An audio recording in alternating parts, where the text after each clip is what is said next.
Good morning, good people. If we can get you to go ahead and take your seats, then we will begin our 2024 Merced County Children's Summit. You guys look amazing. Thank you so much for being here. Well, thank you very much. Stop. That's crazy. Thank you. Well, good morning and welcome, everyone. My name is Lamar Henderson, and I'm with the Merced County Human Services Agency All Dads Matter Fatherhood Program. Thank you. I want to welcome you all to the 2024 Children's Summit. Today we'll be elevating fatherhood with the help of some experts who are fathers working in the field of fatherhood. These individuals work on programs to promote and uplift roles of fathers in the lives of their children, as well as fathers navigating different systems. So thank you all for joining us in person today, and hello for all of those who are watching virtually and participating with us. As you can see on the slide, we have a full day planned from the agenda, and today should be an amazing day for all of us. So thank you so much for being here today. Absolutely. So we're going to start off with a fatherhood video. ¿Ya estamos grabando ya? Sí, ya estamos grabando. Okay.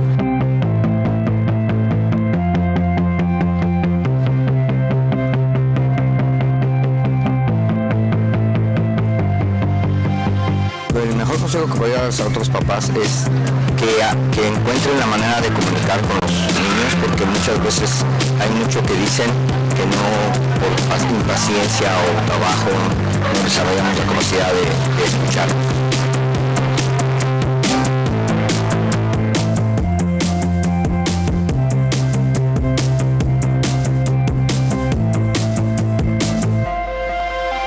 Advice that I give to other fathers. I would say just make sure you're always there. Everybody says it goes by really fast, and it really does. So spend as much time as you can with them. Carry them to bed every night, because one day you won't be able to anymore, right? Yeah.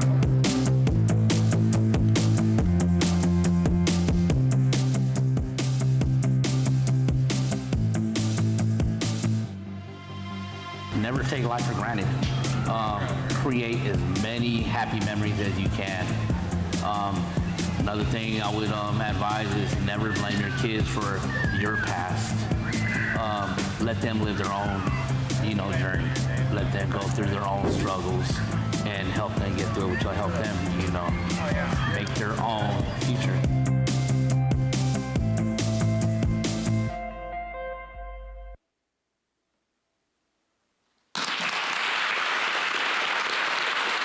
I'd like to acknowledge that some of the fathers featured in that video was from the MCOE Father of the Year Essay Contest. So those are some of the winners that were featured in the video. And thank you, Merced County HSA VCS team, for putting that amazing video together.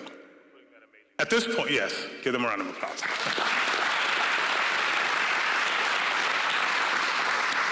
At this time, please help me welcome to the stage our first 5 commission chair and father of 2, none other than Mr. Josh Pedrozo. And I must say, he's a boot camp dad as well.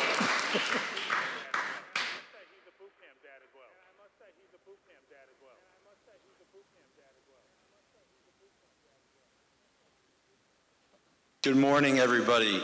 As Lamar mentioned, I am a father of 2. It's a great honor. Lucy is 7, and Owen is 13, and they got me, and there's no way to celebrate fatherhood right without a good dad joke.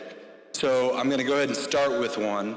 I just found out that lazy kangaroos have pouch potatoes. All right, again, good morning. My name is Josh Pedrozo, and I am proud to be here with you, proud to be here today. As the chair of First 5 Merced County Commission, I am familiar with the Children's Bill of Rights. Display, as they are right there. First 5 Merced County has incorporated the Bill of Rights into our community engagement sponsorships, and organizations requesting funds for an event must identify at least one of the rights listed on the Bill of Rights.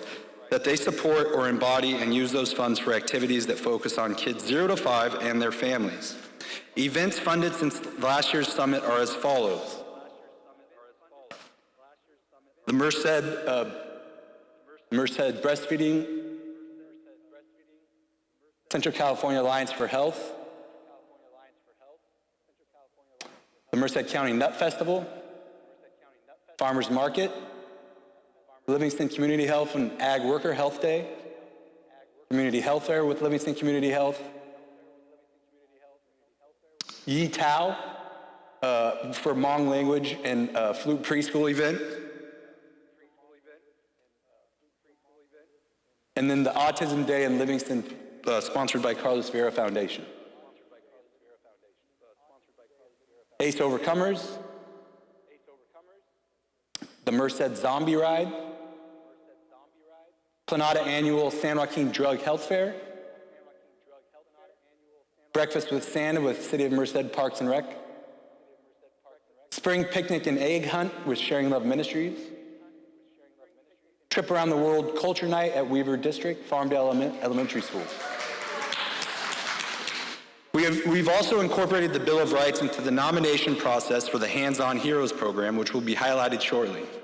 Why would First 5 Merced County do that? Since the establishment of First 5 California in 1998, also known as the California Children and Families Act, or Proposition 10, First Fives have supported, promoted, and optimized early childhood development through initiatives and programs that emphasize child health, parent education, quality child care, and other services which all intersect with each one of the Bill of Rights. After all, it's First Five's charge to improve the lives of young children and their families to ensure that our youngest community members receive the best possible start in life. Now we'll have a short history of Prop 10. First 5 California established through a voter-approved initiative in 1998 known as the California Children and Families Act. Prop 10 oversees the expenditure of tobacco tax revenue to support, promote, and optimize early childhood development through coordinated programs that emphasize child health, parent education, child care, and other services and programs for children prenatal through age 5. First 5 California's overarching goal is to improve the lives of young children and their families to ensure California's children receive the best possible start in life and thrive. One of the coolest things about being on the First 5 Commission and being the chairman is getting to interact with all the different organizations that are out there and that are talking about some of the programs that they want to provide for some of the children 0 to 5. And it's not just a Merced thing, it's a Merced County thing. So it's on the east side and on the west side of the county. It's something I'm really proud that we put a lot of focus and attention on. So with that, I want to say thank you. Now, if we can get folks to stand for the Pledge of Allegiance.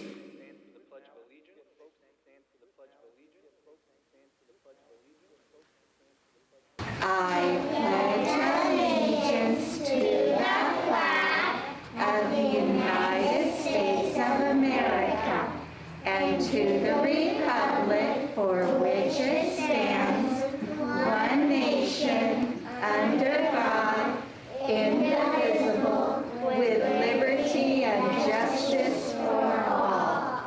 Let's give a round of applause to the Pioneer Preschoolers. Thank you and enjoy your day.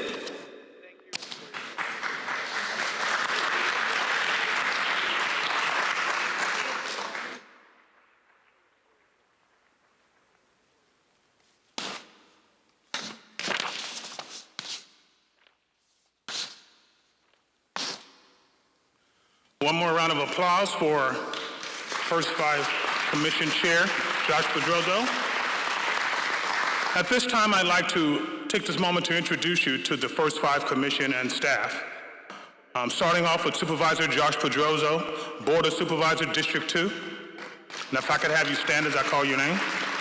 Dr. Ivania Brown, Director, Merced County Human Services Agency. Dr. Kamiko Vang, Behavioral Health and Recovery Services. Martha Armas, District 1 Representative. Cindy Dibley, District 2 Representative. Shirley Brown, RN, District 3 Representative. Scott Waite, First 5 Merced County Executive Director. Marie Pickney, First Five Program Manager. Vicky Vega, First Five Program Specialist. Song Tao, First Five Merced County Community Health Specialist. Sonia Figueroa, First Five Merced County Support Services Analyst. Berenice Rodriguez, First Five Merced County Office Assistant 3. And now seems like the appropriate time to acknowledge some of the dignitaries in our attendance. Please stand as I call your name. Jackie Wong, Executive Director of First Five California. Kristen Santos, representing Congressman John Duarte's office.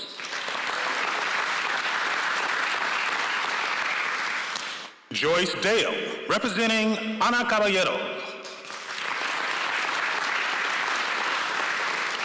Kayode Giwa, representing Assemblymember Esmeralda Soria.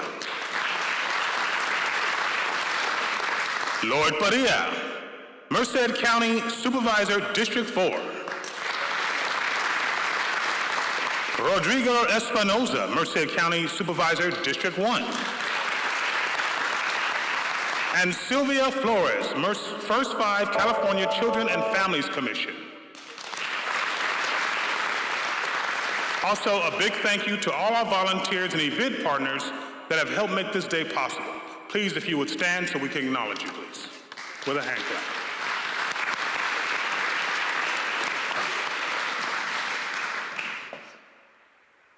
Oh, two more First Five commissioners. Ava De Long, please.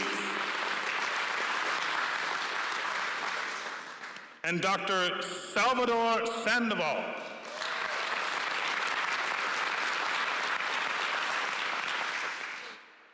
Very good, thank you very much.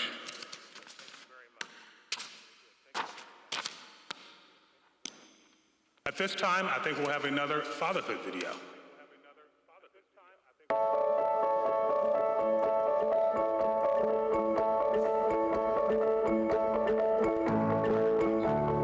My name is Derek. I have 4 boys. My son to tell you, I'm always like, clean up, do your chores, get it clean. You know, you're investing, you're talking, you're teaching, you're training. As a dad, sometimes you can forget, you're just training. You're planting the seed now and you're gonna see it 8 years later.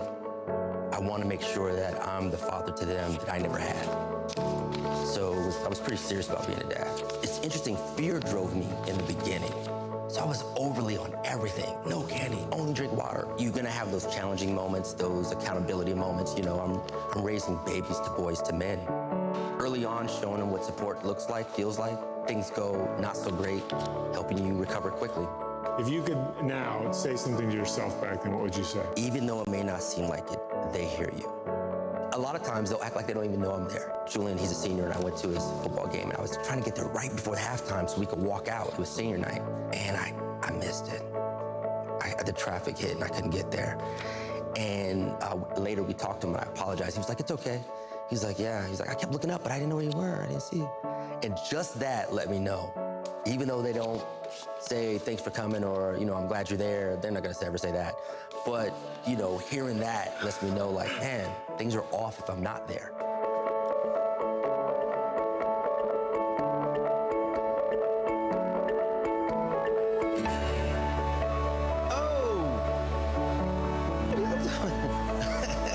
I want to say thank you for showing me like how to be a man through like my teenage years, because I know it's been hard, but thank you.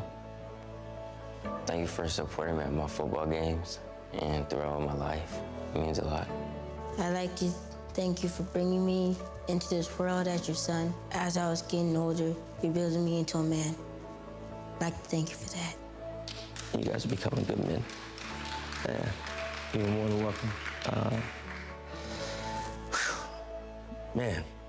Do you hear that a lot? No.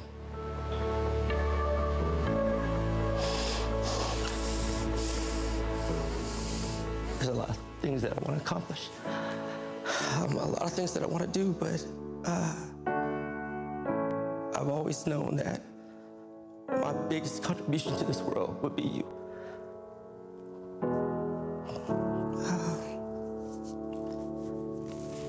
It means so much that you said that to me. I've seen it.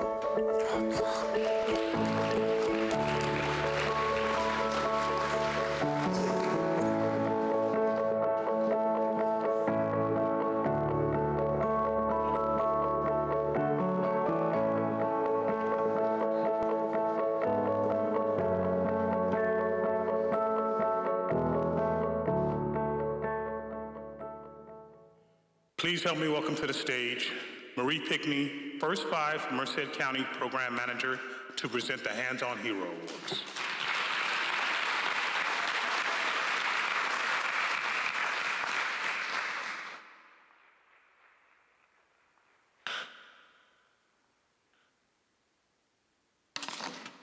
Good morning, everyone. Thank you so very much, Lamar. So I have a couple things before I move forward with the Hands On Heroes Awards.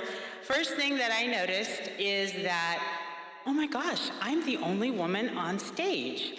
And then I look to my right, and here I have the amazing sign language interpreter. So that's great. I love to share the stage. Second thing I want to let you guys know is that I have a little bit of OCD.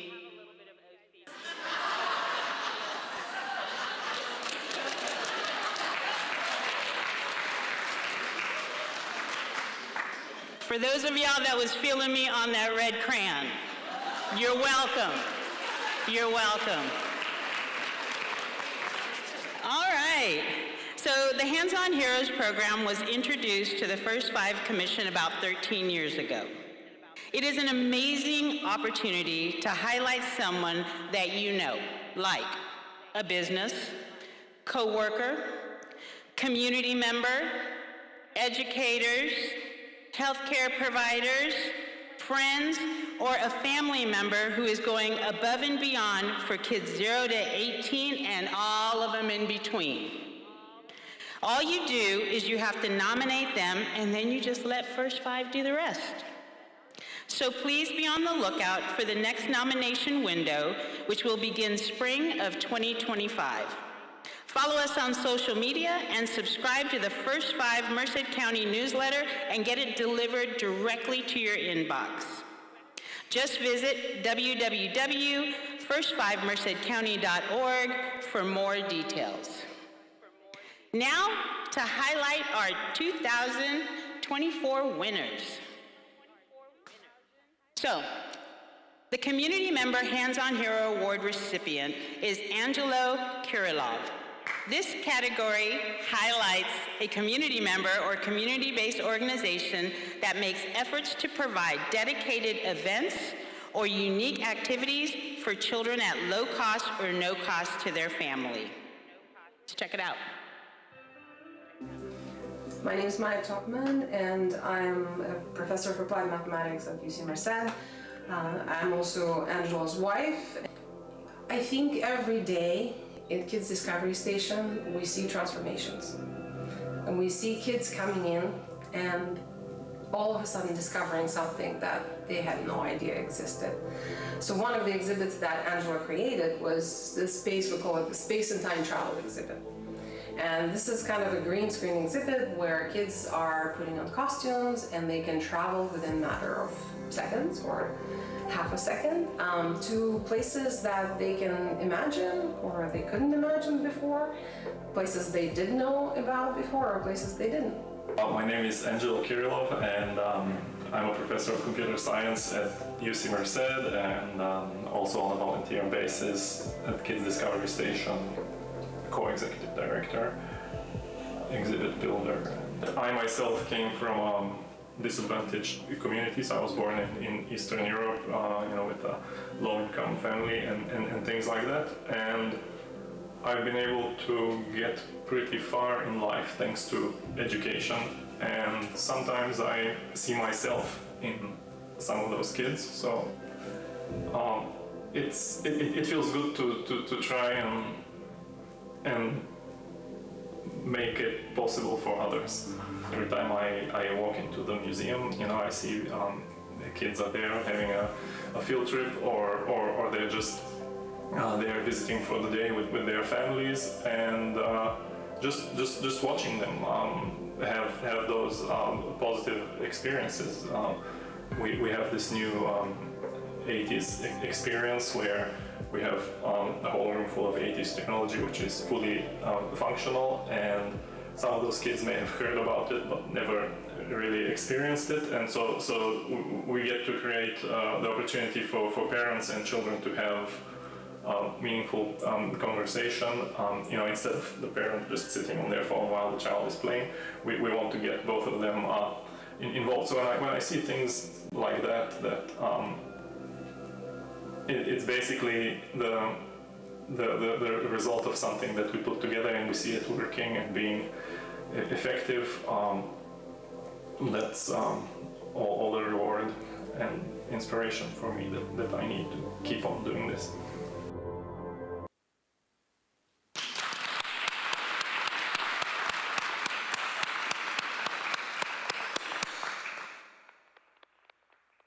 Come on up.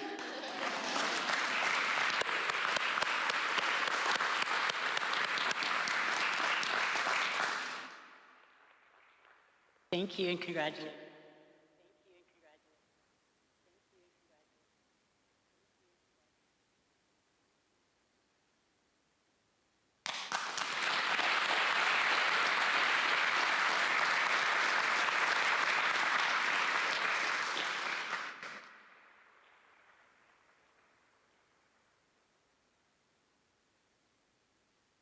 Perfect. While that's gone on over there, we will move to our next winner.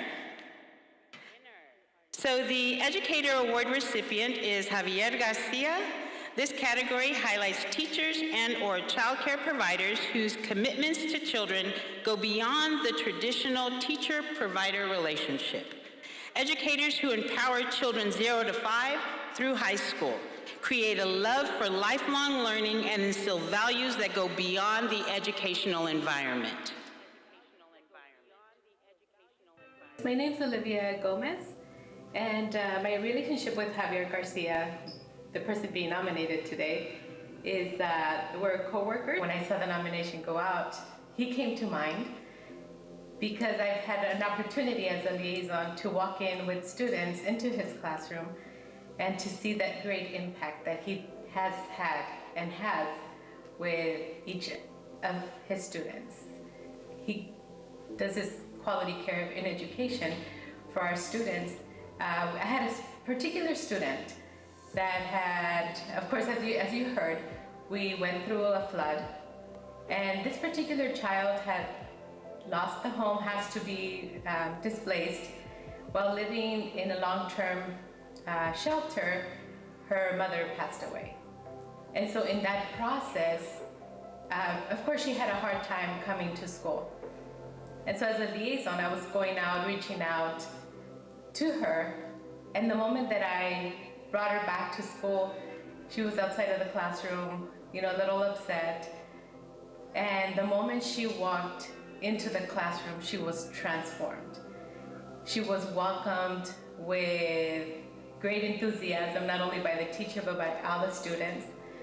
I love the way he gave the child that opportunity to express herself. My name is Javier Garcia.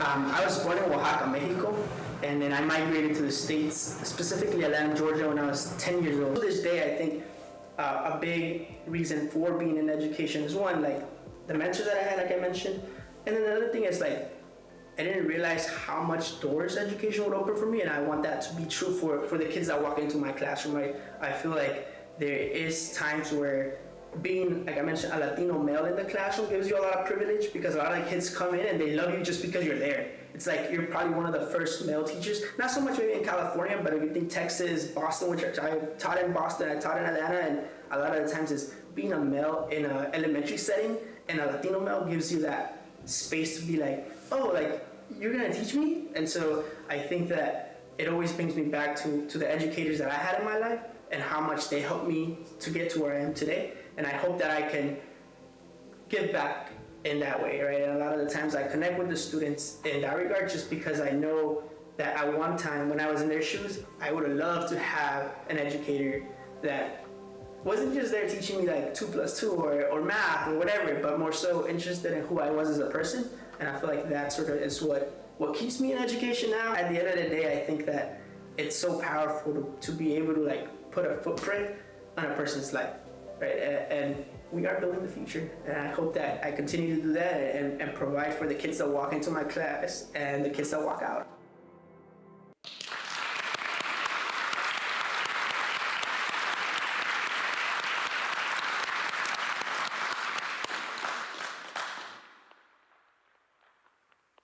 Congratulations.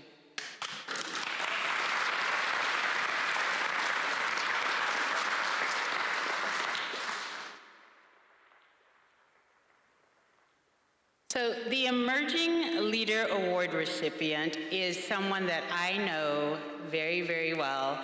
I'm so super excited. I told her I was not going to do any type of mom crying for her. Her name is Emily Johnson. This category highlights someone who is an emerging leader and embodies the spirit of service for children and commitment to improving their lives.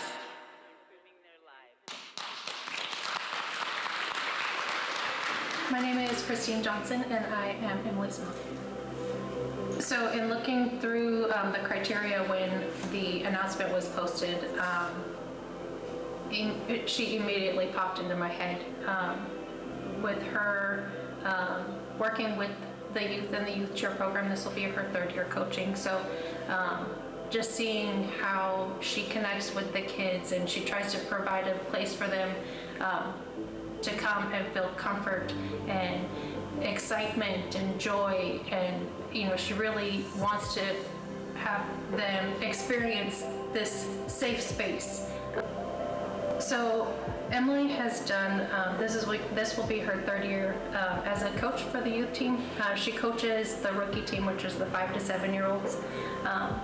She actually opted not to coach her freshman and sophomore year because she didn't want it to interfere with her ability to coach. So these kids are really, Emily refers to them as her babies. She even has a cheer mom shirt that she wears. But she's just so encouraging and engaging with the kids. She wants to make sure that they have a positive experience and it's something that they can look back on fondly. And really help them to develop skills, confidence in themselves and help with their own self-worth and really develop, skills that will take them into the future. My name is Emily Johnson. I turned 16 in August.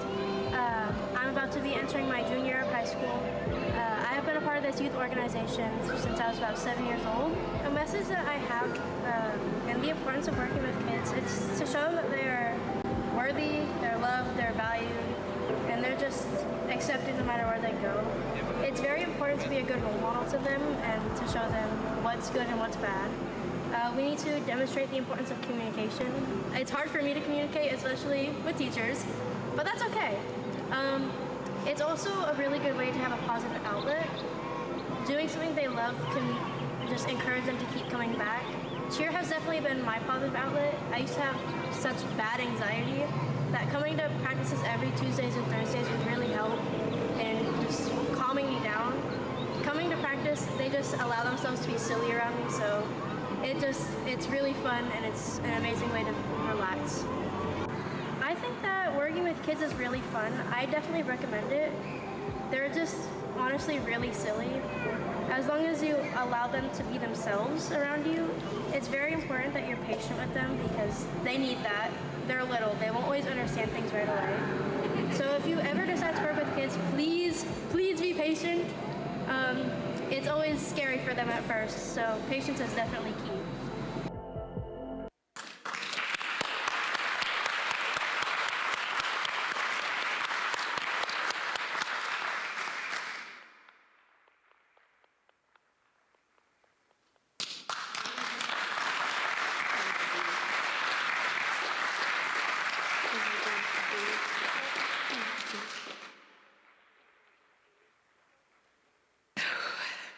Sorry, guys, we have a connection.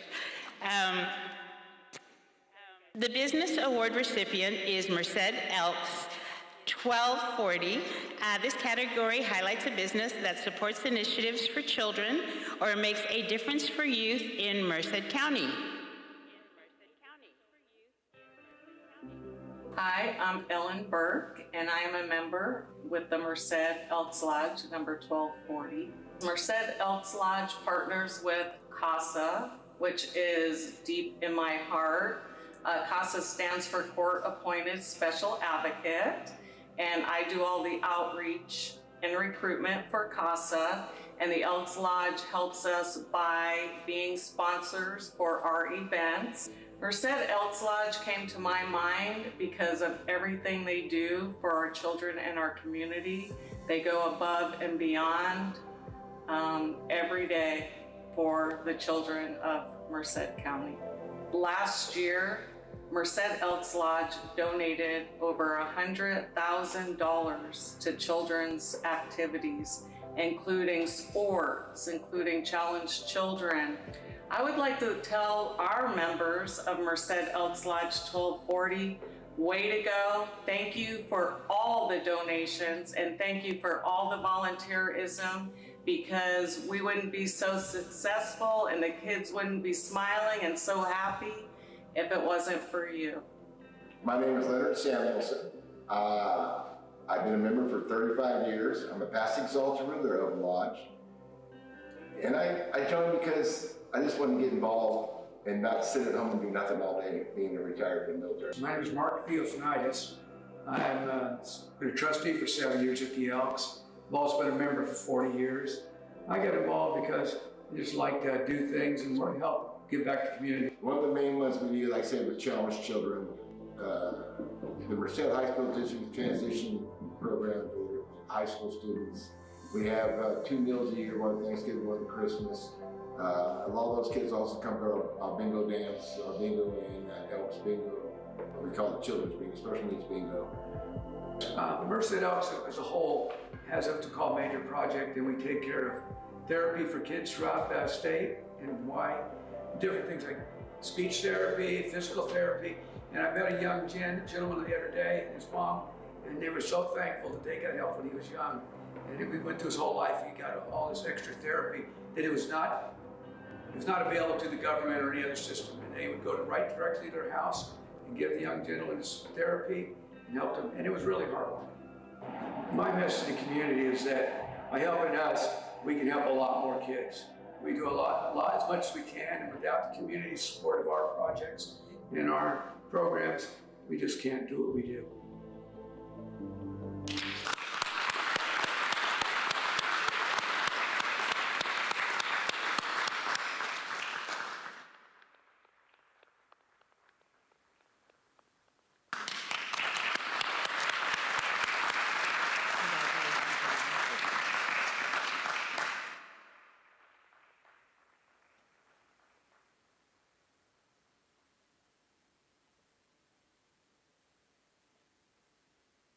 The Healthcare Provider Award recipient is Dr. Abhilasha Sharma.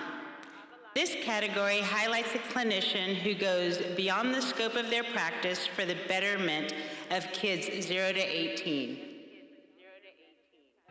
My name is Amida Valladolid. I'm the Director of Government and Community Affairs for Golden Valley Health Centers. So I work with Dr. Sharma on various different projects, like special projects. I consider Dr. Sharma for the nomination for Hands-On Hero because it just made sense. There are so many different projects that we have an opportunity to collaborate with. Collaboration is one of our values, and so that's a huge effort that we do, and that's part of my job. And various different opportunities to be able to collaborate with other organizations or other entities to bring services that address social factors that affect people's health. And so that's really one of the reasons why I thought about Dr. Sharma, to refer her because it just made sense. So I know that she's very committed to families, and it's very critical and important that the family is healthy in order for the children to have a healthy outcome, right? So that's the reason why she prioritizes food scarcity through the food pharmacy project that I mentioned, and also the farmers market, like to champion a farmers market to bring to our campus here. Well, my name is Abhilasha Sharma, and I'm a family physician as a family practice provider at Golden Valley Health Centers. Growing up, I see my mother used to stay, sick, and the importance of the family physician we had then. So I realized the importance of the medical profession and the impact that it had on me as a child and me wanting to help my mom. So, when I grew up, I'm like, okay, this is the field I want to go in. And I chose family medicine specifically because I wanted to treat the family all together. I wanted to educate the children and their parents and their grandparents. And to connect them together when they come to the doctor's office to learn the best practices, the healthier living, and to learn a little bit about each other's medical illnesses and how they can help them. Our short staff when it comes to healthcare providers in the community. So access is a challenge.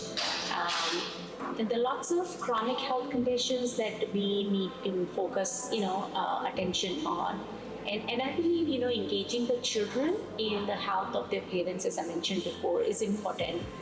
Prevention is always a better medicine than cure medicine. So I always educate, children when they come in, like on healthy eating, more physical activity, trying to stay away from their screen times, and how it can eventually help protect them from chronic health conditions like, high blood pressure, high cholesterol, diabetes, and how they can help their families on educating on the same aspects.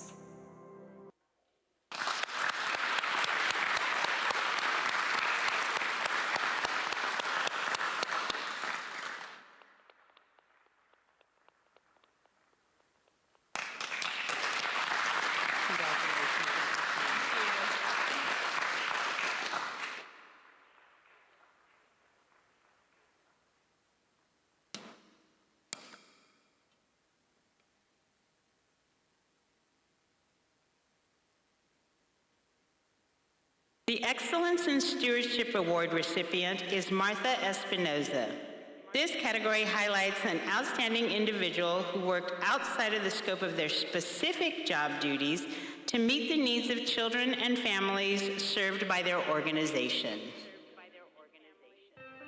My name is Anissa Fregoso. I'm a small business owner for Farmers Insurance, and I'm also the president of the Merced County Hispanic Chamber of Commerce. I have known Martha for about 17 years now, I believe. Nominated Martha Espinoza is because her position and many others who do social work, they do so much for the children in the community. They're really out there advocating for families. The fact that children come back to her later on in life and have thanked her, years later, we're talking about decades that she's invested into the county, that they've come back to her and thanked her for, for making that difference and stepping in at that moment, and for believing them, because a lot of times children need that one person to believe them. My name is Angeline Bettis. I'm a supervisor at Merced County Child Welfare, and I directly supervise Martha.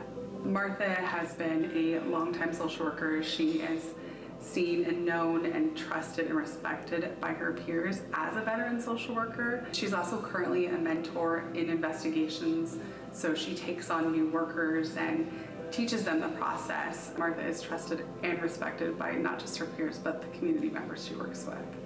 Truthfully, it's hard to pick one example where Martha's gone the extra mile, because for Martha, going the extra mile is second nature. She has no issues making adjustments to her schedule so that she can meet clients where they're at. Whether or not that's taking them grocery shopping, helping them know to where to look for a job.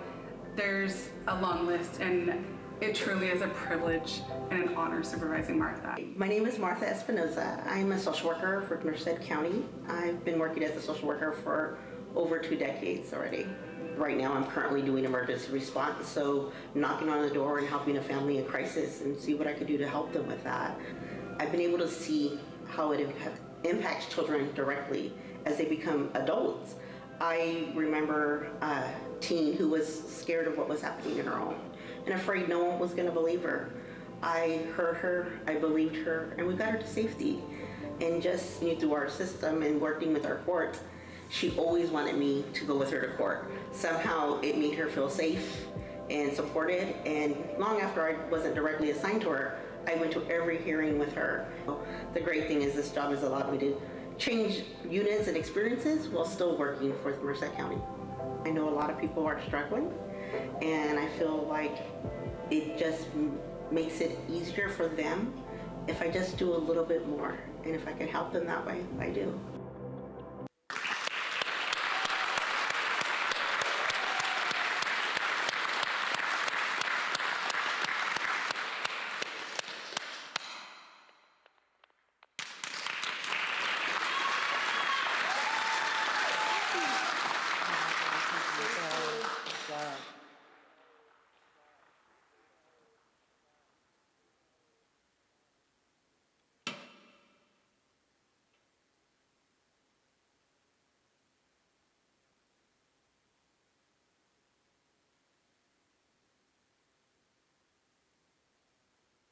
We also want to honor those who were nominated but not chosen for their magnificent work that they do for children 0 to 18.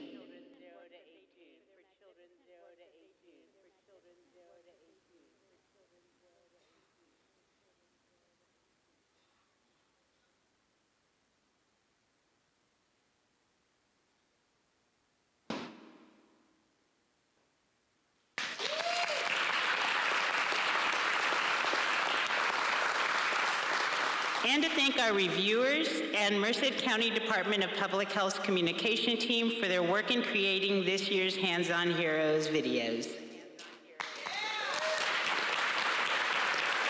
Now back to Lamar.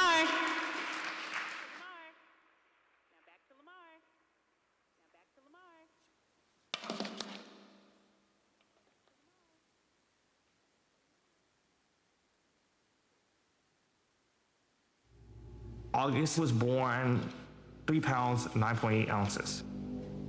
When I first saw him, it was like a whole range of emotions, joy, sadness. There's gonna be obstacles. You're gonna feel like, why is it happening to me? And you're gonna realize you're not the only one. There's no perfect way.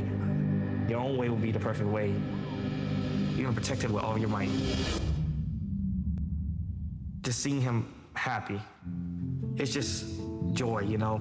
I look through his eyes, I can envision like a whole future with him already. To throw the first football to him, give him ice cream for the first time. Oh man, he can smile now. I'm happy because he's advancing in life, you know? He's growing. Being a young dad, it's not giving up, it's shifting. My life is now devoted to his life. At this time, we will take a 15-minute break right before our first keynote speaker, Mr. Roger De Leon. So we'll see you back in 15 minutes. Thank you.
Then we can proceed with our program. And our first speaker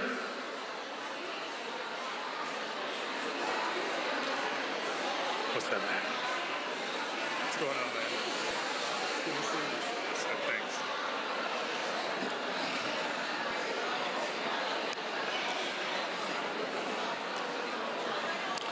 If I could take a moment and acknowledge our city mayor, Mr. Matt Serrato, is here this morning. Yes.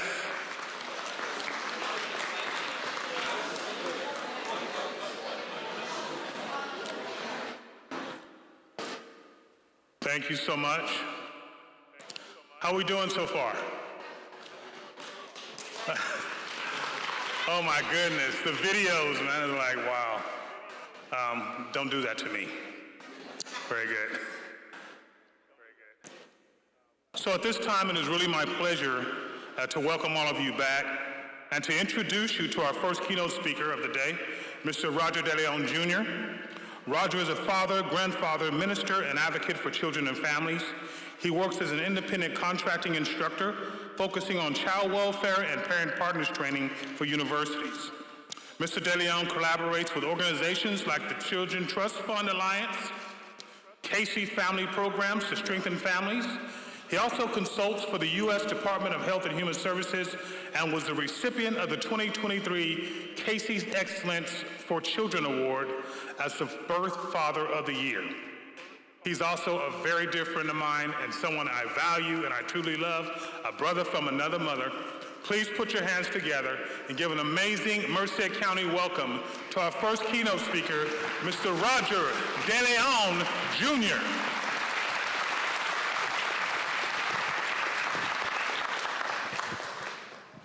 Right on, man. Thank you. Absolutely. How about we give it up for Mr. Lamar as well? Wonderful, wonderful individual. I've had the privilege of knowing Mr. Lamar for some years. We do some training together on father engagement, train a lot of social workers, supervisors, regional managers, anybody who will come in front of us, we will train on father engagement. We both have a passion for it. If anything, when I grow up, I want to be like him, right?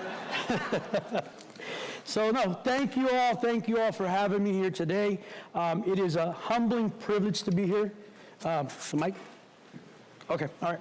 So I don't want to get in the way, right? We got to have this technology working, and trust me, I know technology. Virtual training is no joke sometimes. It has a mind of its own. I was just talking with my wife, who, my beautiful wife is here today with me, and so I share with her one of the jokes that I have is technology has a mind of its own. I always get into the argument with that navigating woman, right? The one with GPS, and I never seem to win. I always try to tell her only my wife can tell me what to do, and she keeps going. So it is what it is, right? So with that, once again, my name is Roger DeLeon Jr., and so I just want to thank, of course, Verse 5, Scott for allowing me to be here as well. And of course, we've had Mr. Lamar here, just thanking him as well for his friendship and also for his willingness to be that, that father figure. What was that saying that I was told that Mr. Lamar was here in this community? He's the father figure. I can't remember. I don't know. Anyways, so he's a champion for fatherhood, and so I would also like to tell everyone in this place, you know what? It's going to be hard to be up here because of all the wonderful rock stars that we are. We just seen getting these awards and everything that's happening here in Merced County. Wow, it's amazing. I come all the way from Riverside County. As a matter of fact, my wife and I just drove in this morning. Got in here about 3 o'clock in the morning. Believe it or not. So some of you may be thinking, what is this man doing driving at 3 o'clock in the morning? Well, as was shared, I am also a minister, so one of my priorities is to make sure that I'm right there. I'm an assistant minister in my church, and so I'm right there with the service. So service ended, jumped in the truck, and headed out this way with you wonderful individuals here. So we can go. We're going to be sharing about my story today, from trauma to triumph. That's what I call it.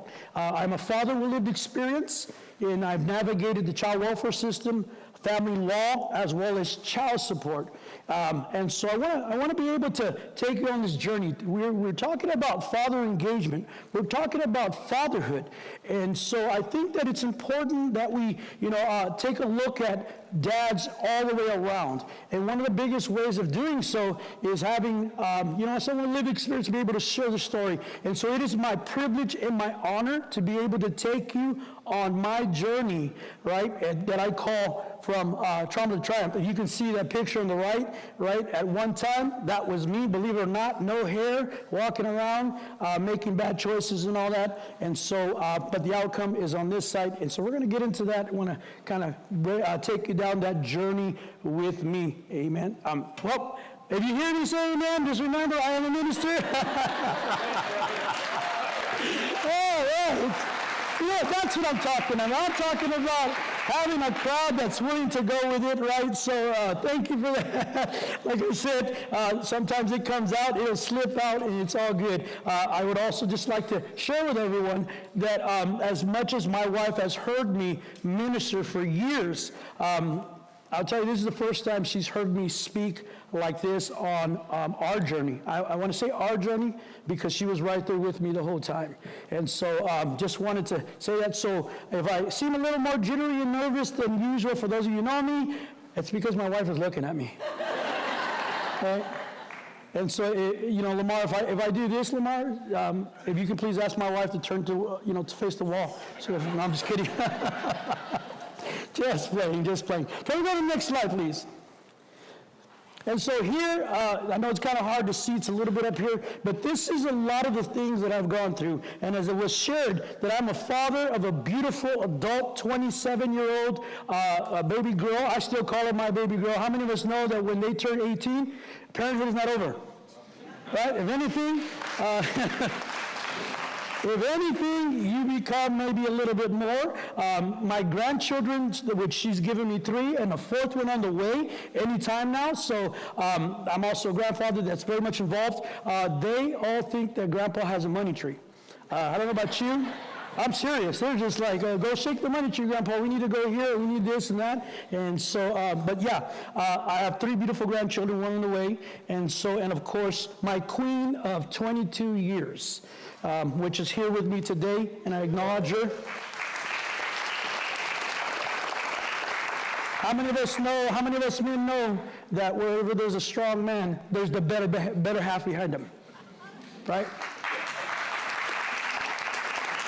I ain't lying. She's the better half. I'm telling you.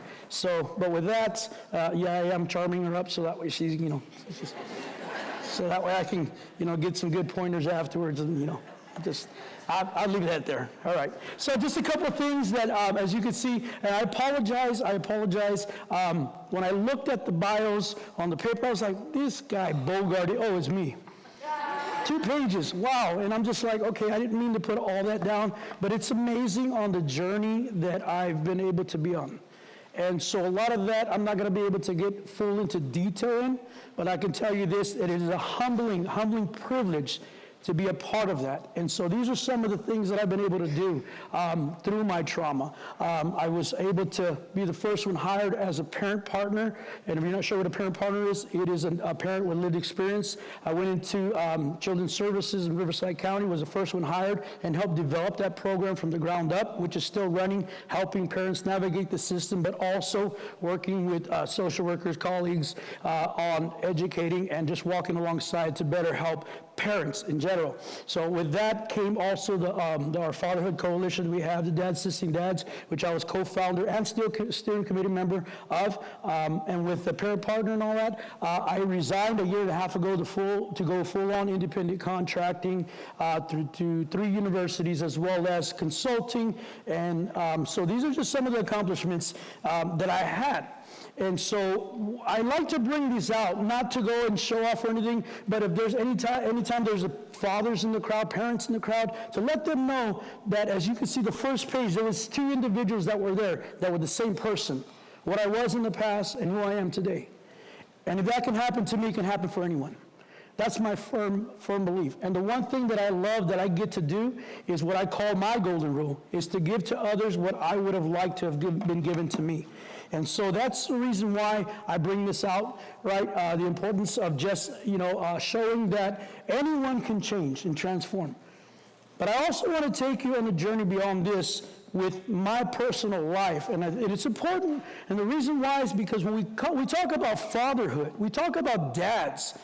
There's in the world, the working world, yes, men have that upper class, but when we talk about dads in agencies, it's a different atmosphere. I mean, I've heard this, this is not just coming from me. This is coming from many that I've spoken to throughout the state as I've trained and spoken and consulted, that there's a different atmosphere for dads. And, recently it's even come up to the point where it's like we don't believe that dads can have trauma, that dads can go through things. And so that men have different ways of showing, their emotions. And so this is why it's very important. I think that's my signal to continue going forward, is to do this, right? So I'm one of those that gets squirreled real easy. I'll tell you ahead of time right now. So if I go like this and all, it's because something made a noise or anything like that. It's not you guys, it's me. So going through this and, of course, letting you know that what qualifies me to be able to speak on the stage is that we've been able to navigate these systems, and we're going to get more into it, but also that we were successful in it. And I say we, my wife and I, with our family, our daughter. And so that's what qualifies me, is that my daughter is still in my life, and so and I'm in her life as well as my grandkids. So it's not just the involvement of going around and speaking and all that, not to mention that I've met a lot of fathers, worked with a lot of fathers, helped them, but myself, I'm still doing that. I have my grandchildren who are in elementary right now, all three of them, thank God, right? They're all in school right now, and so, but let me tell you, they love to be at Grandpa and Grandma's house, especially because Grandpa's home all the time. So, with that, these are the accomplishments, but I will tell you this, it didn't start this way. And it wasn't easy. It was not easy. To be honest with you, there were some times where we didn't think, or at least I didn't think we were going to make it. And we'll get a little bit more into it. But before that, next slide, please. This is my vision and my mission that I helped develop with our dads, the Assisting Dads Coalition, but I took it upon myself to keep it for myself, to remind myself of what I'm doing here. Because it's bigger than me. Yes, I'm going to share my story, I'm going to share my journey, but I'm talking about all the fathers that I've gotten the privilege to be around and help and work with. The families that are attached to those fathers, whether they're together, separated, no matter what. It's that opportunity to be able to represent them. And the mission, or the vision, is to have a community where all fathers engaged in the life of their children, thereby creating the strongest families in California. And I'll take it a step further. If I get the opportunity, I would like to do it nationwide as well. The mission is to collaborate with community-based, faith-based organizations and the public to increase the services for fathers, reduce the stigma that fathers face, and to promote the value of fathers in a child's life. Not to mention in mom's life. I am not one that pins mom against dad. I'm not one that says dad is better than mom or mom is better than dad. I'm one that says that if we're going to help the whole family, we have to help the whole family. We have to be inclusive of the kiddos, of course, that is the most important piece, of mom and give her what she needs, but also dad and what he needs. And so I hope that today we're able to walk away from this. And let me tell you, you have a wonderful, wonderful individual leading that here in Merced. I can't begin to tell you enough about my brother from another mother right here. It's Lamar who's leading that, who I'm sure all of you, most of you, not all of you, know he is. If you don't know him, introduce yourself to him. That is a man right there on a mission. And so with that, let's begin. So we go to the next slide. I'm going to talk about my journey. Why do I want to talk about my journey? Because I'm a father that did not just wake up one morning and say, hey, I'm a father. There is a past that comes with being a human being here in this world. And why do I bring that up? Once again, because it is important for us to understand that the fathers in our communities don't just spring up and become fathers. Don't just spring up and never have been impacted in any which way. If we even look around the room in this place, how many of us are parents here? right? Did you never go through anything in your life? Can you imagine that? Going through nothing, just floating through. How many fathers do we have in the house? Did you just wake up one morning and say, hey, I want to be a father and I got this all together? I don't think so, right? How about those who come from communities of poverty? Right? And so, beginning with my journey, I was born November 14, 1978, San Antonio, Texas. Yes, I am not from California. I'm sorry, guys.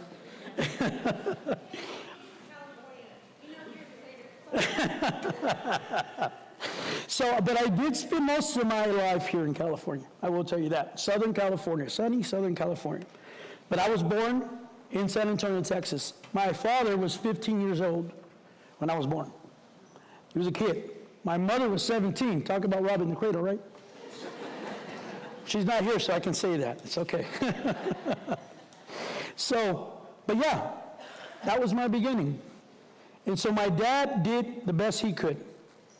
He did the best he could. Unfortunately, with bad choices, a majority of my life, he was in and out of prison. So even at the age of 15, he was going in and out of juvenile hall. He wasn't making the greatest choices. And so my father figure became my grandfather. And my grandfather taught me about faith. So I didn't have totally, but it was only when he was able to, because he, of course, was working and had a life as well. So it was mostly myself and my mom. I was the oldest of four. So as the oldest of four, I experienced everything. I saw everything. So I became the protector. I became the one looking over, after my sister. It was just us two for a bit, and then became four of us. So I was the oldest, so I became the man of the house. I will tell you that the trauma began also at the age of 3 when I got shot by my uncle. Yeah. So he was a teenager, about a teenager, and he got a hold of a gun and he started playing with it. And I happened to be in the backyard where he was playing, and so he shot. I dodged a couple, but I got hit right here in my arm. And so luckily it skinned me, but if I would have moved this way, it would have got me in the chest or the heart. So, how traumatizing is that, being 3 years old, shot, right? And so that was one of the first things that basically happened in my life. Now, the thing about it is, according to my mom, I was in shock. But I do remember part of that. I remember talking to some police officers who were asking me some questions. I don't remember what the questions are, but you think about that, 3 years old, remembering things that began to start happening. And I noticed when we were sitting on the table about the ACEs that we have there. That's very important, guys. ACEs really is important to take into consideration. So at the age of 3, was shot. And I was being raised by a single mom. She did the best that she could, right? I grew up in poverty. We didn't have much. It was, there's a saying, it says beans and rice and Jesus Christ. Well, for us, it was either beans or rice. There was no both.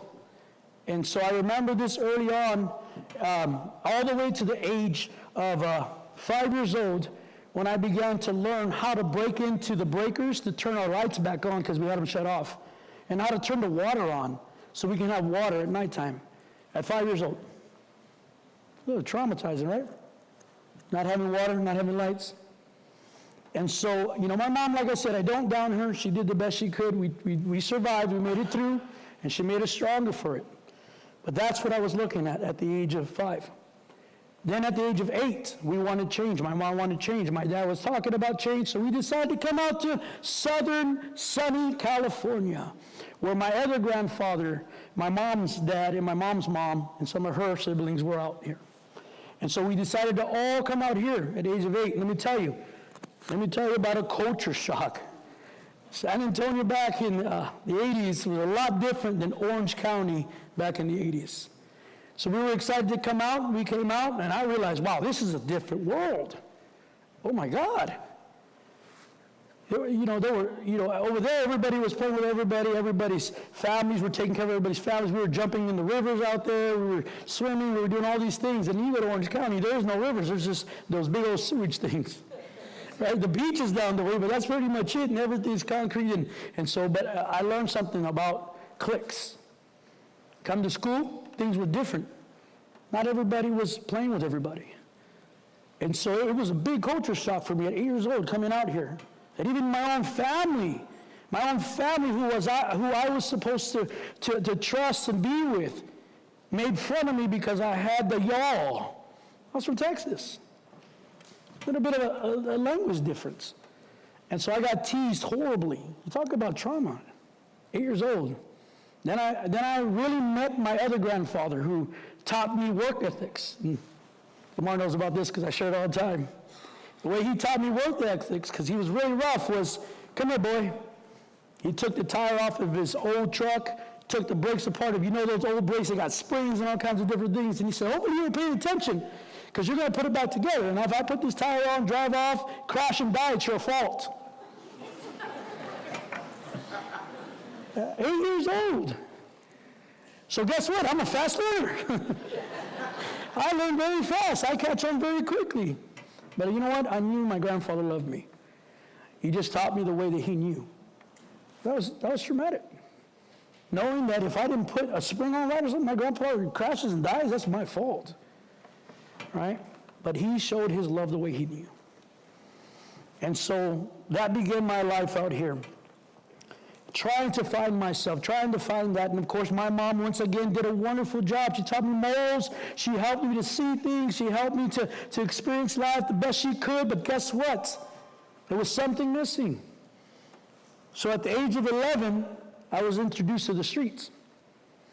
From elementary going into junior high, I met a group of individuals that made me feel belonged. Brought me into their circle and started to show me things. And so I wanted so much to be like them and be with them and be, invited in. And guess what? I started to make choices. And it began with cigarettes. And then my grandfather, he drank. And the way that he put it was, when a man works hard, he deserves a good beer. Or tequila, whichever one came. And so that wasn't taken from me. That was imparted into me.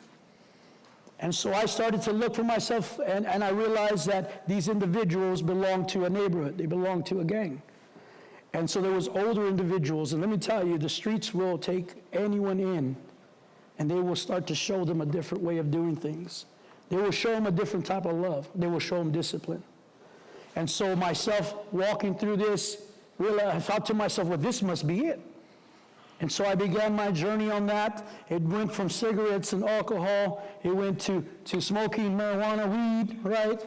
And then it went from weed to speed, meth. Then it went from meth to crack and other different things, experimenting, trying to show off. And so right away I got pulled in real quickly. And my mom, who felt sorry for me for being the oldest, gave me freedom. You can't give a teenager freedom like that. We don't know what to do with it, especially when we're trying to find ourselves. So once again, this is my journey, going down. All these things started happening, and then I started to feel a certain way. And before you know it, I was engulfed with all kinds of fighting, getting in trouble, and just making bad choices. High school, found football. Oh, I loved it. But guess what? The pull of the street was stronger. The belonging. And I had wonderful coaches who would try to check up on me, but I didn't want to hear it. All I wanted to do was feel that I was somebody. I was a man. So what does all of this have to do with fatherhood? Well, do we ever really pay attention to the fathers that come before us? Do we ever take the time? And if you do, great, that's wonderful. But do we truly, genuinely, really take the time to see their past when they come before us? Or do we see just the outcome, the result, the end result? Not to mention, do we truly, genuinely focus on the trauma that they may have gone through, situations, circumstances, in whatever capacity when that father comes before us? And if so, do we genuinely take that into consideration when we are seeing the outcome of maybe them not wanting to be a part of something they don't understand? Or afraid? Well, that's a word that they don't use. I'm scared. I'm telling you this, I could not use that word in front of my grandfather, and I could not use that word in front of the friends that I had out there in the streets. I became a father at 18 years of age. I was an alcoholic, I was a drug addict, and I had a baby. And I realized I need to change some things in my life. One of the promises that I made my mother when I was younger was that if I ever had a child, I would not abandon that child like I was abandoned by my dad. And that's what it felt like. When we came to California, he took off back. And he would pop up every so often and maybe send some money, not realizing that what we, myself, and my siblings needed was our father. We needed our dad. It wasn't too long ago, well, a couple of years ago, not a couple of years, some years ago, where I sat down, myself and my siblings, we had a heart-to-heart with my dad. And I have a very strong, good relationship with him today. I forgave him. And so we had a conversation, and I asked him straight out, Dad, why? Why did you leave? Why did you abandon us in our moment of need? As the oldest, I had to take on all the responsibility. You know how heavy that is for a teenager? And his response was, I thought I was doing my part by sending you money. And you know, I responded, no, we needed you. But you know, I can't live in my past. What I can do is take what has happened to me and give it to others, especially fathers, and let them know how important they are in their child's lives, no matter what age it is. And to make sure that they're, understanding their importance. And so as I shared, at 18 years of age, I was looking for ways to change my life. I was trying to do New Year's resolutions. How many of you done that one? By the laugh in the room, oh, most of us, right? Oh, this time I'm going to quit. I'm going to stop. I got my baby girl and all that. And I just couldn't stop. Just couldn't stop. Next slide, please. What I realized real quickly later on is that I became this statistic here. 279% more likely to carry guns and deal drugs than peers living with their fathers. This is individuals from father-absent homes. This was me. And I also do some work with juvenile probation as a youth minister in our church. We help them, we bring them in, we mentor them, we give them, community service and counseling, but we don't just give them ordinary, and we don't just put them to the side when we have our groups together with our youth. We bring them in and we combine them together as though nobody is separate. And we made sure that our youth do not ask questions they don't need to be asked, because they need to feel belonged as well. They need to feel a part of what we have going on. We've saw that within our programs, for the years that we've done, my wife and I have done this for well over 15 years, that a lot of these individuals that come in, both young men and young ladies, have a single parent. And most of the time it's mom, dad's not there.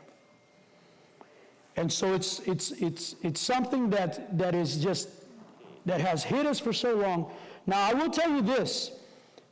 When everything transpired in my life, I did not know that I was going to be doing everything that I'm doing today. Today I share it's a dream that I never had.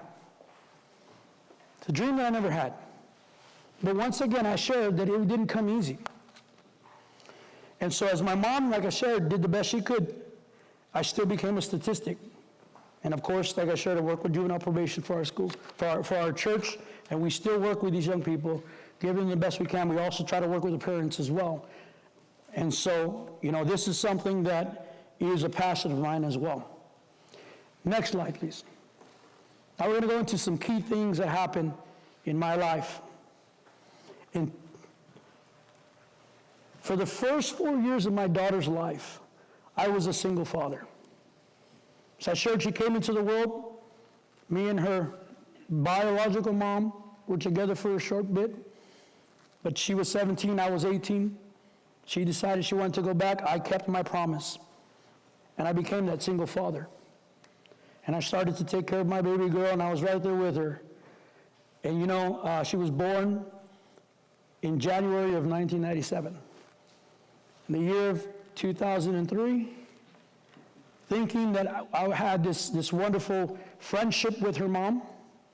I found myself sitting in child support on my birthday, even though I was a single father. And it was amazing because I was being told, by a very wise woman, save your receipts. Wow, we're good friends. Oh, no, make sure that you got everything. Make sure you're doing money orders. No, we're good friends. Well, guess what? 2003, I'm sitting in downtown LA in the child support office on my birthday with my wife right next to me, thinking, what just happened? So, I'm not going to throw dirt at anyone, right? But that's what took place. And let me tell you, that was a battle. That was a struggle. Because I lived in Riverside County, having to drive all the way over there.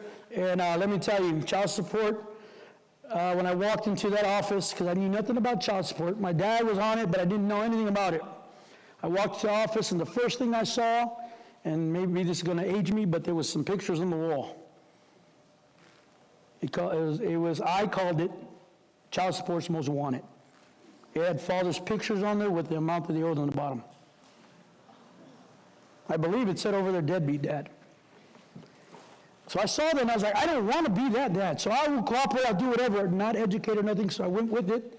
And let me tell you, it became cooperation to, oh my God, what is this? What's going on? I still have my daughter. I'm still going through this. She's doing this. All this.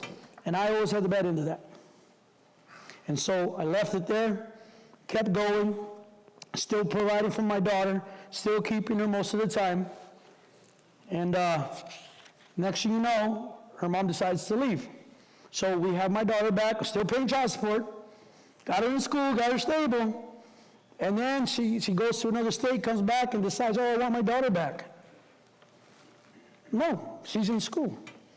Next thing you know, my daughter, I'm going back and forth, my poor wife's going over to family law, and in 2004, we went to file. And she pulled my daughter out of school because I didn't have rights. And my daughter ended up being held back a year. So we went through this battle, and I'm going to tell you this, and I'm not, once again, this is the past, this is not throwing dirt at anyone today or anything like that. There's a lot of things that are happening differently, but sometimes the same.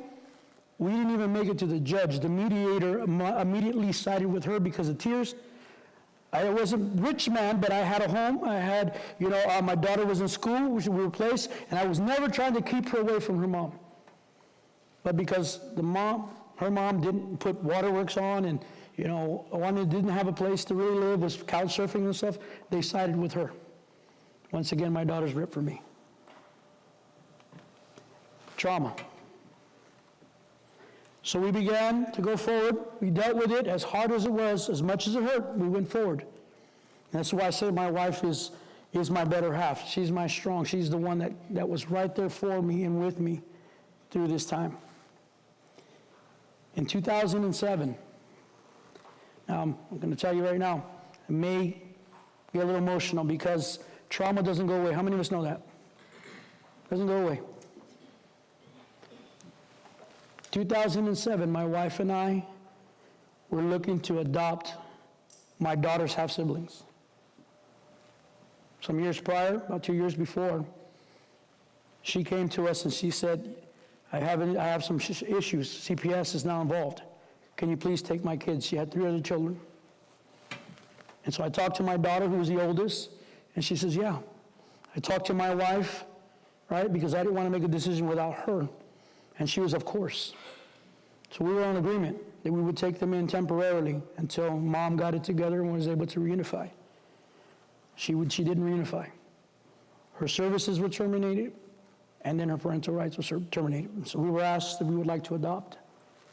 And so as we were talking, and I talked to my wife again, once again, and of course my daughter, and we were in agreement. We didn't want the kids to be separated. She had 2 brothers and a sister.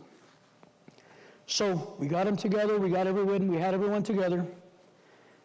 We were a week away from adoption. That week before this situation, you were wonderful individuals, you're going to be wonderful parents, and all these wonderful things. And then there was an accusation against my wife. And You know, child welfare is a monster of a system if you don't understand it. So, I was at work. I got the call from my wife. Something's wrong. Some social workers called, asked where we were at, said, don't move that. She goes, I'm down the street at your mom's house in the apartment's waiting for you to get off of work. She says, you need to get home. And so I just had this knot in my throat, this lump. Something was just not right. So I told my job, I was building trailers at the time. I told my job, I got to go. And they told me, you can't, it's overtime. It's mandatory overtime. I said, no, I got to go, something's wrong. My wife is calling, she just doesn't sound right. So I left anyways. So I decided to take off, and I went, drove down the street where my mom lived in this two-bedroom apartment. And I seen two police cars and 2 county cars there. So I pulled up real quick, jumped off, and the officer stopped me. What are you doing here? And so the worker saw me and said, you know what?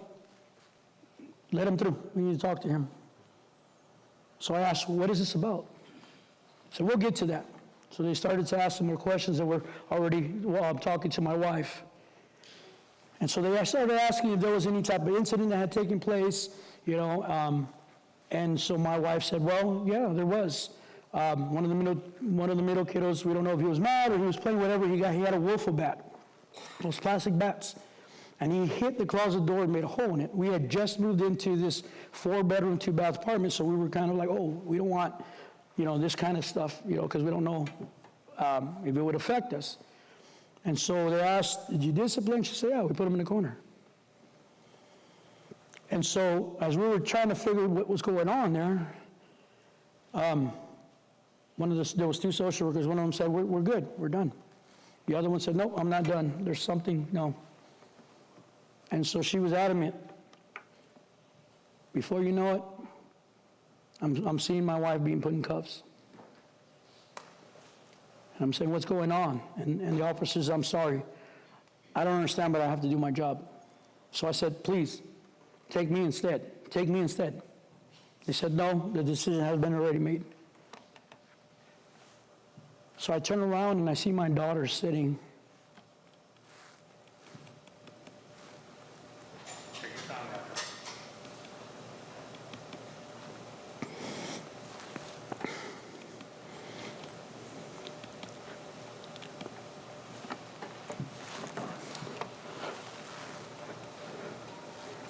I see her sitting on the grass.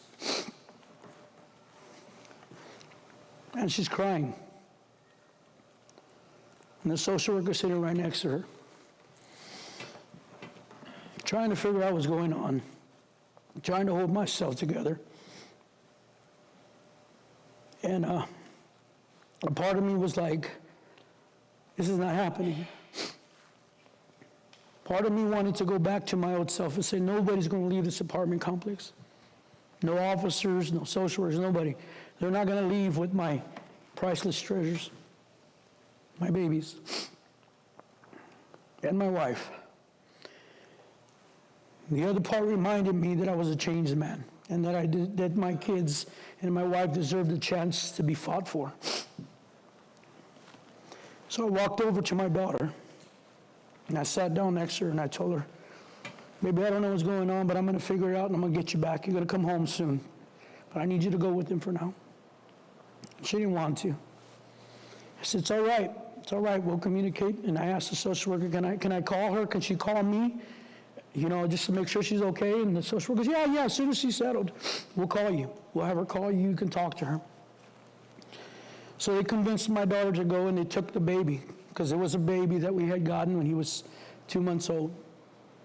He had tested positive, and that's where the whole case came up from her bio mom. And so they're walking, they put my daughter in one car, and they put the baby in another car, separate cars. And so one of the hardest things that I had to do was watch my wife being hauled off in the back of a squad car. And watch my kids being separated into different cars, not knowing what had just happened and how much of a failure I am as a father.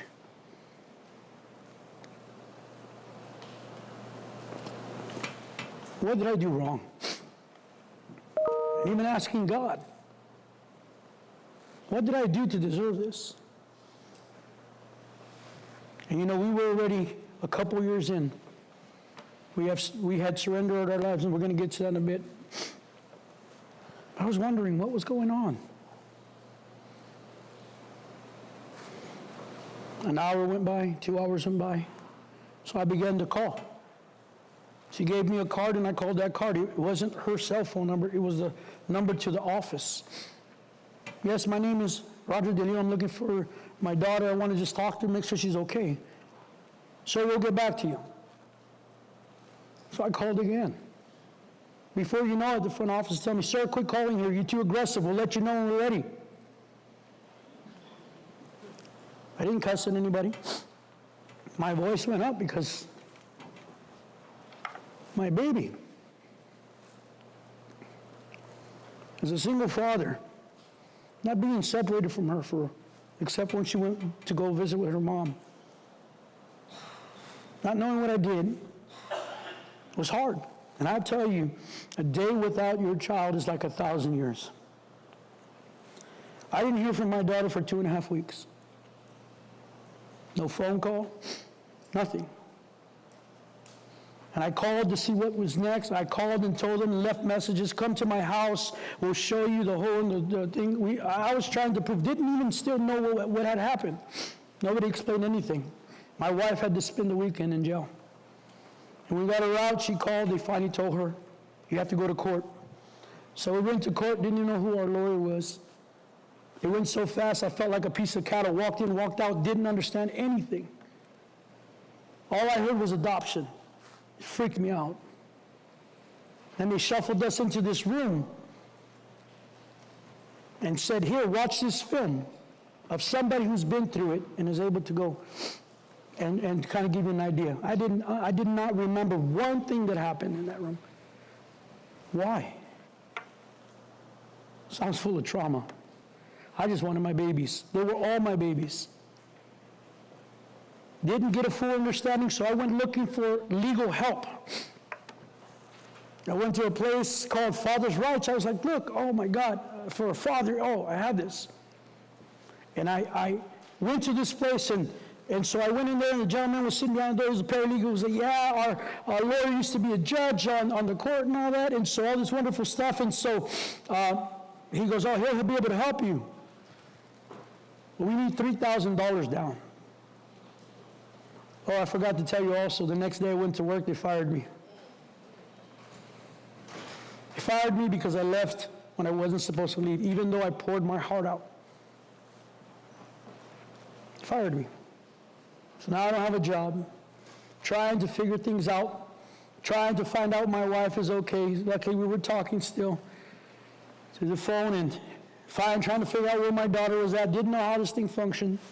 And this individual wants to charge me $3,000. Said, I don't have a job. I said, okay, I understand. He grabs a Wells Fargo loan officer. He says, he's a friend of mine. He gives me the phone. He says, call him. See if he can help you out. He had me call him right in front of him. I talked to the gentleman. He says, do you have any cars, any boats, any homes? I said, no, I don't have none of that. I don't even have a job. He says, okay, well, come in. We'll see what we can do. I'm trying to get you that loan. So I told the gentleman. He was like, okay, well, when you get that loan, come back, and then we'll begin to talk to you. Father's rights. Now, I hope and pray that today is different, but back then, that's what they did to me. One lawyer finally told me, okay, this is what you need to do. And then I went back and they told me, oh yeah, by the way, if your wife moves out of the house, you can have your child back. I said, no. And she was willing to, she's like, you know what, they're blaming me, they're putting on me. And I said, no, they're not going to break my family up. They're not going to do that. So they put her on my case plan, we worked it together. I fought for that. She had to fight for criminal court as well. And let me tell you, and then I asked, what about the other kids? They told me, forget about it. Don't even think about them. We had these kiddos, our kiddos, for 2 years, and all of a sudden, we have no rights at all. So, we got through that. Finally saw my daughter at McDonald's. We did everything we could. We fought through all that. And we got my daughter back in 4.5 months, which is not normal. Today, I know a lot about child welfare, and I have a lot of colleagues in child welfare. I am not against and opposed to child welfare. I worked for 8.5 years, for 8 years in child welfare, developing programs and helping. And I have a respect for child welfare. At the same time, this still happens to fathers that are out there. And sometimes I have to bite my tongue. So we got through that.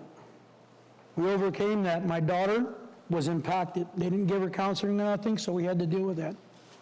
And so we thought, okay, we're good. 2009.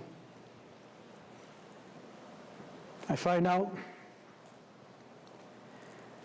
my daughter was sexually abused by her birth mom's husband when she was about 5 to 6 years of age. She couldn't tell me. She didn't know how to. Finally, along with my pastor, they sat me down and told me this. Talk about feeling like a failure. I remember those times when my daughter, and I didn't know how to read these signs, but I remember the times my daughter didn't want to go with her mom. And I thought I was doing what was best for her by keeping her mom in her life. And I don't regret that part. But the fact that my daughter was molested by her husband, and she didn't see it. Once again, I'm not throwing shame or blame at anyone, but no father ever wants to find out that his baby girl was being molested by a man. These are my traumas. These are the things that I as a father had gone through. And I can tell you this, that if it wasn't for the support, I wouldn't have never made it. And we're going to get into that now, because there's an upside to it. How could there be an upside to this? There is. I'm standing here because I had to make hard choices, but I didn't make them alone. I had the support of individuals around me that a lot of fathers today don't have. Can we go to the next slide? We're going to talk about my triumph now. How I was able to overcome all of these obstacles and many more. These are just a few things that, as a father, I've gone through. In February of 2002, I became born again. I gave my life to God, found a way to get off of drugs and alcohol, changed my life around, and was able to see things more clearly. That gave me the faith and the strength to be able to learn eventually how to forgive, because that's one of the biggest things that I had to do, was first forgive myself, and then forgive those who hurt us. Can you imagine? An agency that almost destroys your life, and then you go and you work for them, and you build a program, and you work alongside them. How does that happen? It happens through forgiveness. June 21st, 2002, I married my queen.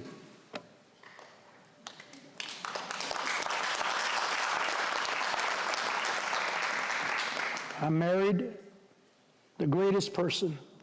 You know, they say that there's for every man there's a woman that is made perfect.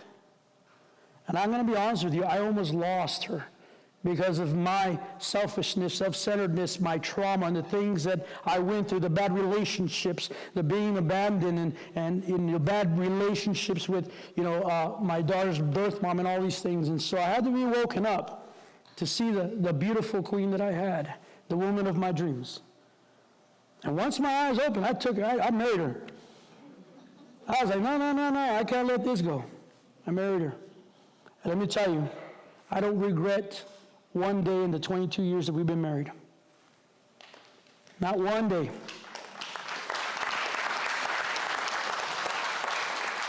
As I shared with you, she's been there from the beginning. She stuck it out even when she was accused, falsely accused. And, being the center of all of this, she had the choice. She could have left. She didn't. She stayed. And I can tell you this, that strengthened me in being a father. Not that my daughter was any less, I fought for her and all that, but it's something about having someone right there that you know it's got your back. And the thing is, not every father has that. Not every dad has that. So through faith, successfully navigated and overcame every single system. If you notice the dates, all these happened after. So I was serving in my church. I was a youth minister at the time. I was an investigator, a social investigator, volunteer for juvenile probation. When we went through child welfare, when we went through child support, when we went through family law, all of these different avenues. I was in the middle of being with a surrounding family, a faith community that gave me the strength. Let me tell you, when I went through child welfare, I wasn't offered resources. I wasn't given a support group. I wasn't given any of that. And once again, no shade thrown at anyone, but I did have my faith community. I did have my church. I had my pastors who were there from the very beginning. We've been with them for 22 years. They married us, and we've been alongside with them ever since, because they were the ones that gave us the resources and the encouragement, and they were the ones that believed in us when no one else did. What am I trying to say? What I'm trying to say is that for those of you who are in the community, who you could become with your resources and ability to be able to have dads and support dads when they don't have the support. And yes, I'm saying be inclusive of the faith-based community, not forcing anyone, but giving that option, because when we sit at the tables, and I've sat at a lot of tables here in county, state, and federal, and one of the things that's missing is the faith-based community. I am a product of the faith-based community. This is why I drove all night to be here at 3 o'clock in the morning, because I needed to put my faith first. Without it, I wouldn't be who I am today.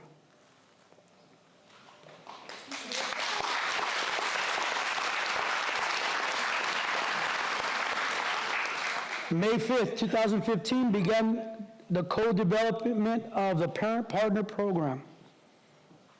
So I didn't realize, I didn't understand why I went through why we went through what we went through, my wife and I. Still a question mark. I just had to have faith.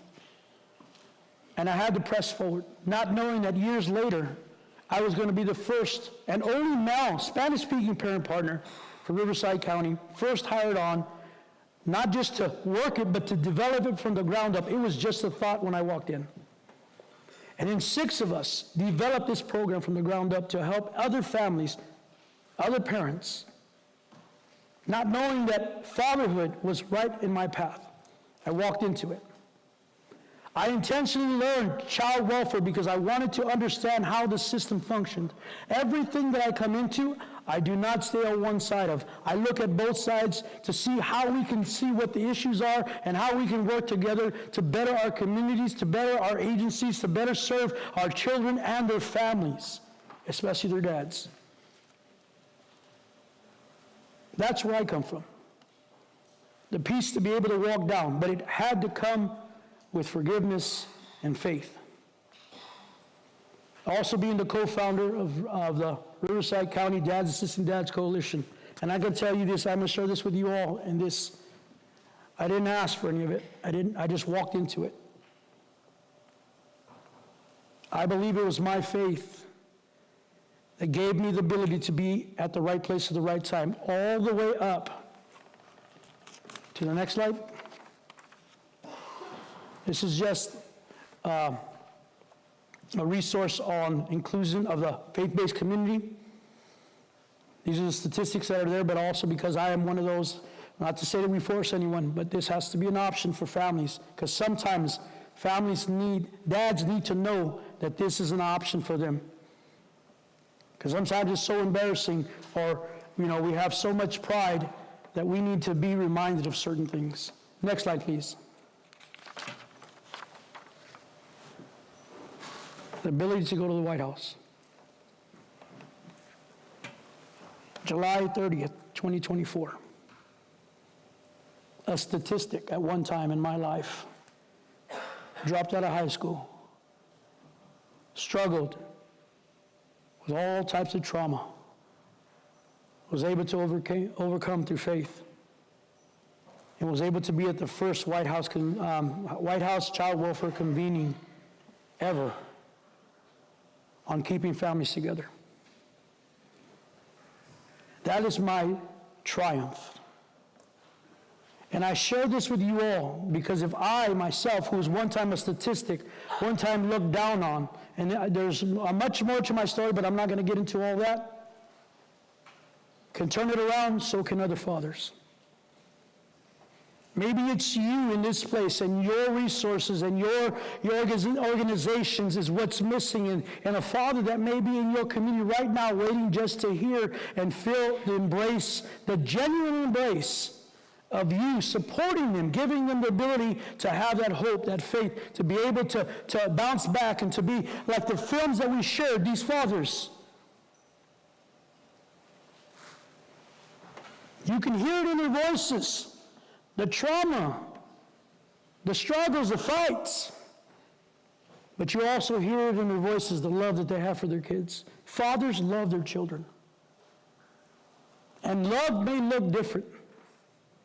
And I'm not saying that we go in there and fix things, but what would it look like for a community to step up and say, how could I be here of service to you? How could I walk alongside you? What is it that you need? How is it that I can help you? And your family. We're not excluding, we're not separating.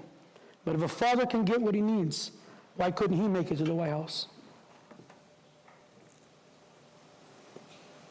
Individual lived experience can be very powerful when they are equipped with the support, the guidance, and the strength, and the hope that you all can give.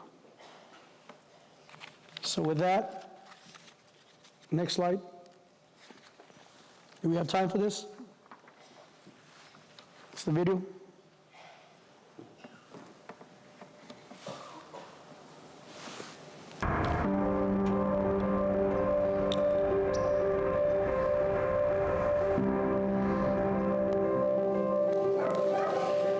In a moment's time, my life got flipped upside down.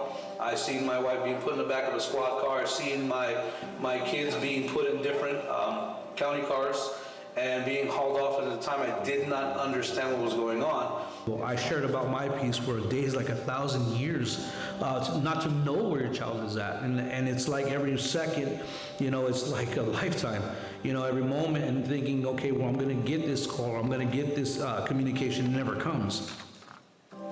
Our job in child welfare is to help families get stronger, grow stronger, and stand stronger, not destroy them. So my job title is Parent Partner for Children's Services right here in Riverside County. I help other parents navigate the child welfare system. Myself navigate the child welfare system, so I have that lived experience. I get to help other parents understand the system and how it functions. The lived experience is huge. It does work because it does help that parent understand I'm not alone, but it's only one component of many. The number one component is to give that parent the empowerment to know that they are somebody and that their words mean something.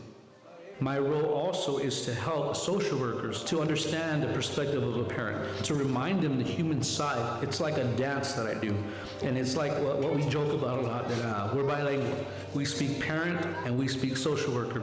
I am so passionate about this work because I was an individual who experienced what wasn't there for me.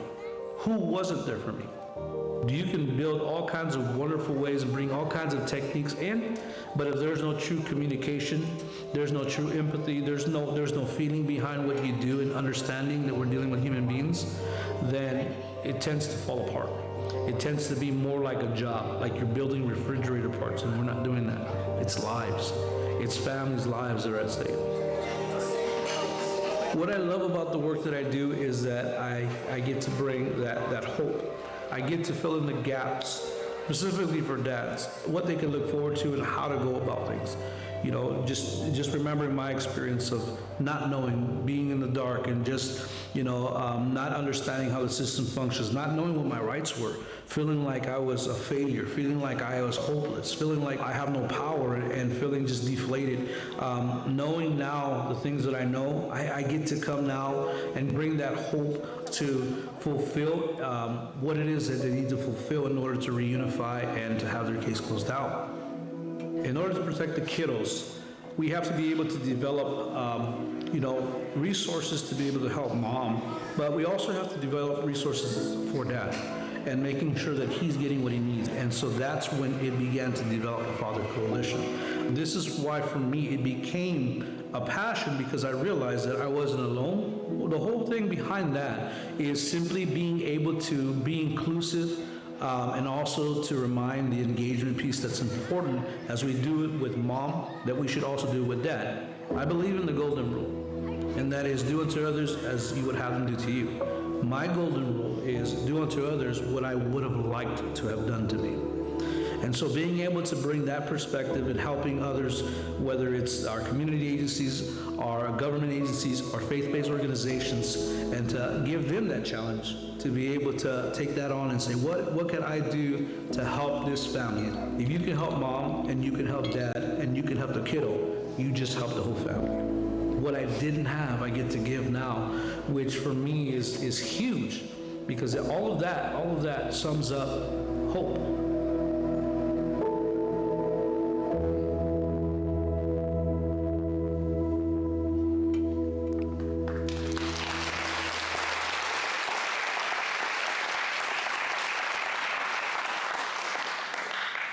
One of the biggest highlights in my life is that I get to speak on behalf of fathers that I've worked with.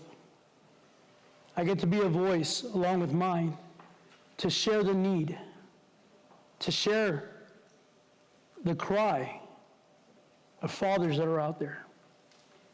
As a co-chair for the Mandatory Reporting to Community Supporting Task Force for the Child Welfare Council, we were able to bring out 14 recommendations that on the 4th of September were passed unanimously for child welfare, for CDSS, as well as HHS, to begin implementing how we can do the paradigm shift in practice and also safely narrow the front door for reporting, especially those in poverty. I sat on that co-chair as a father with lived experience to help lead that, but I don't take the credit of that because other lived experience were on that board, being able to share their experience so that way we as California can change the practice in child welfare. Not to abolish it, but to remove the families that do not need to come through those systems and focus more on the families who do need the support, not to mention in thought of the child welfare workers, the social workers who are overwhelmed within our state. As I shared myself in Lamar, we train a lot of social workers throughout the state of California. And being able to work behind the closed doors, I've seen it firsthand, the overwhelmingness. But I also see the changes, but the need for more change, especially when it comes to father engagement and father inclusion. I commend all of you in this place, heroes. As a father with lived experience, who was able to stand before you and share my story, my journey, to get a little bit of a glimpse of fathers that maybe, just maybe, when they do come before us, we can look a little bit longer, sit a little bit longer, and listen a little bit longer to who they really are. So that way we can not only support them, but the families that need them so much in our communities. My name is Roger De Leon Jr., and I thank you for the time that you've given me here today.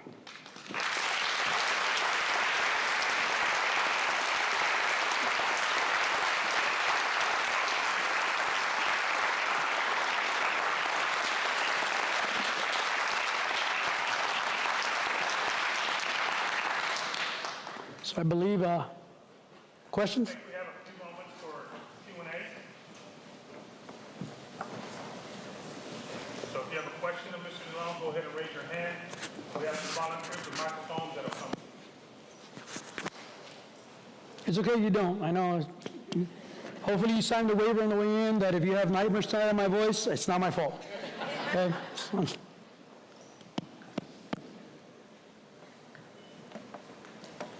have a question right here. Go ahead.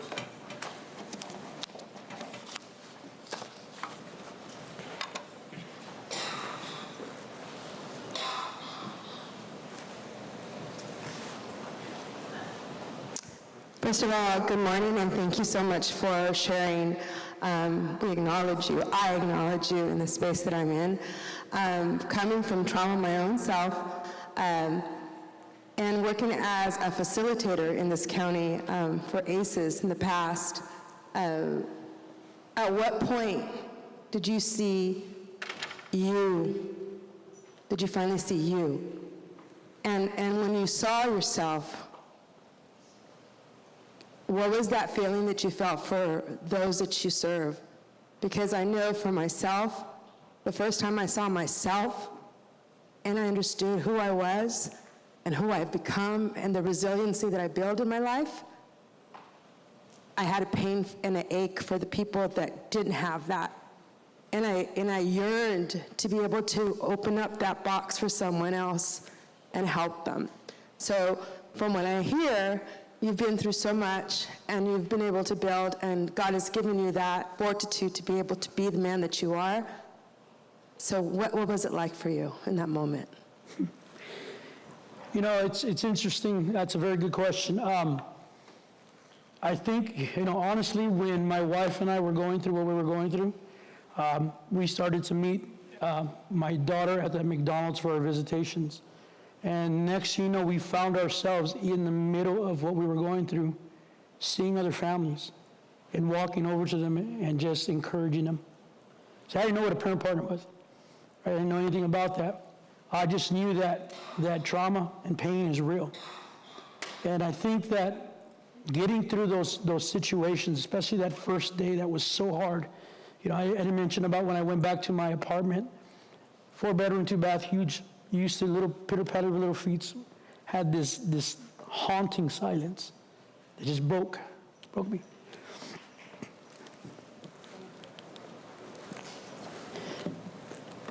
But we realized that we had to press forward. And one of the ways that we get the strength that we need is by helping others. So I'm not going to sit here and say that I have everything together, because I still have moments, right, where I'm just like, wow, I'm pinching myself. Am I going to wake up at any time now?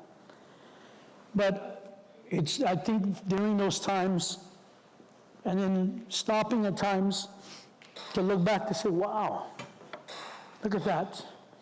Or someone pulling me to the side and saying, wow, like this video in the ward. I didn't realize how many people were impacted. And so I don't do it to keep score, but it is good to be reminded of that, and I think that's where I was able to see me.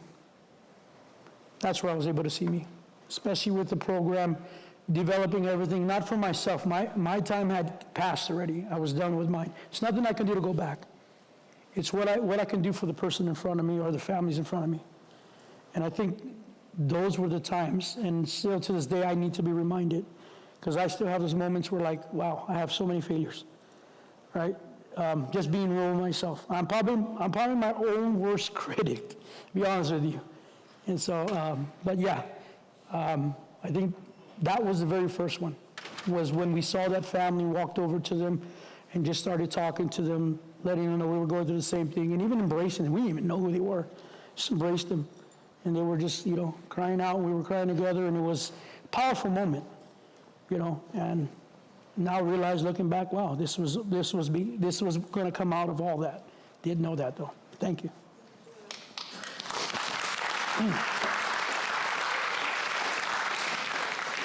Hello, Roger.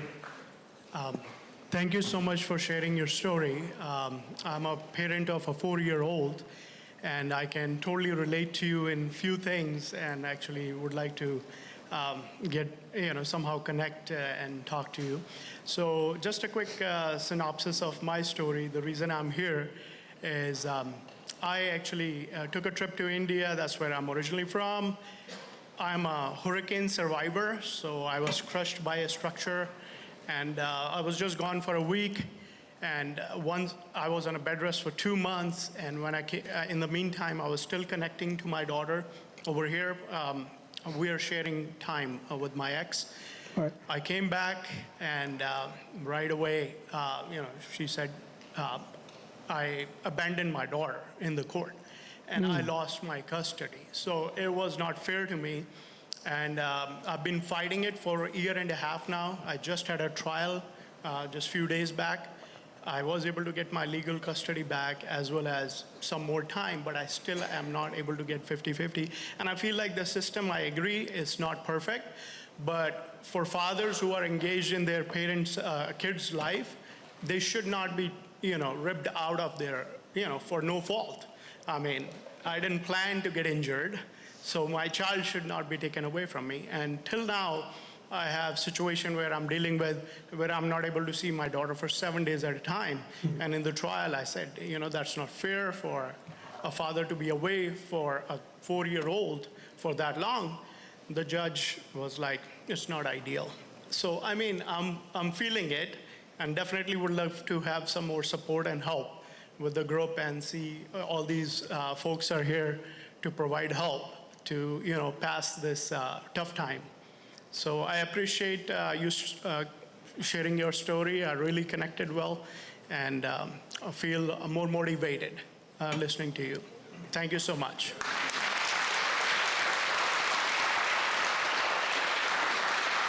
Thank you for sharing. Thank you for being vulnerable before us all. I believe in this room. I know the man over here on this side is already seeing how we can, accommodate that. So, but thank you for that. And, it's a fight. I will say that I've seen a lot of good change. Right? I don't want to just be negative. We've seen a lot of good changes, but we still have a lot of work to do. So. I wanted to say thank you for coming and sharing your story from the parent's perspective. I was a child that grew up in a domestic catastrophe household. My parents divorced when I was younger, and my father was in the military on the other side of the country, and no one heard me. My brother and I, we had to fight to protect our mother, and when she would call the police, there was no social worker cars. The police actually took him outside, walked him around the block, and said, hey, he said he's not going to do anything, so you'll be fine. But we weren't fine. But I say that to say this, that was trauma too. And who saw me were all the educators in my life that to this day I remember every name of every teacher I ever saw that let me be first in line and make me feel important. And I knew that that's why I wanted to work with kids, because I saw those ones that didn't see me. I see those kids every single day, and I tell them it will get better. You won't get over it, but you will get through it, and I'm here to help you. And for 45 years, I've served my community in helping those kids from 15 years in a group home working with damaged children. And I still can see them. Maybe that's my superpower, but I always make sure I walk up, are you okay? Do you need to talk? So that's our responsibility, I feel, and those are the true heroes. Thank you. Thank you.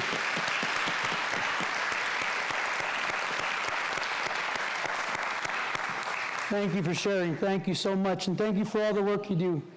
And That is why I'm not one to abolish child welfare, right? Because, you know, it does need to change a lot. But I know there are kiddos that are in need, and I apologize, right, for what you had to go through, you and your family, but and I commend you for the strength and the resilience that you came out with. All them kids that you have come across have been blessed to be a part with you. So thank you for your work.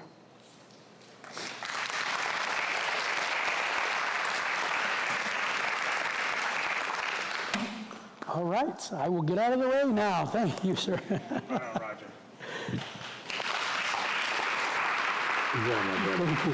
Good job. One more time, Mr. Roger.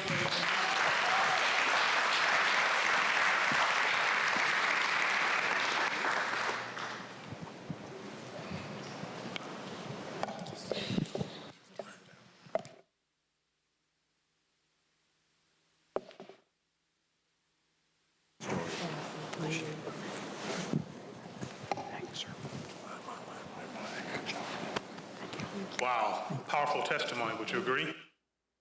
Yes, of the commitment, resilience, and faith of a father and his love for his children. So one more time, please, Mr. Roger De Leon.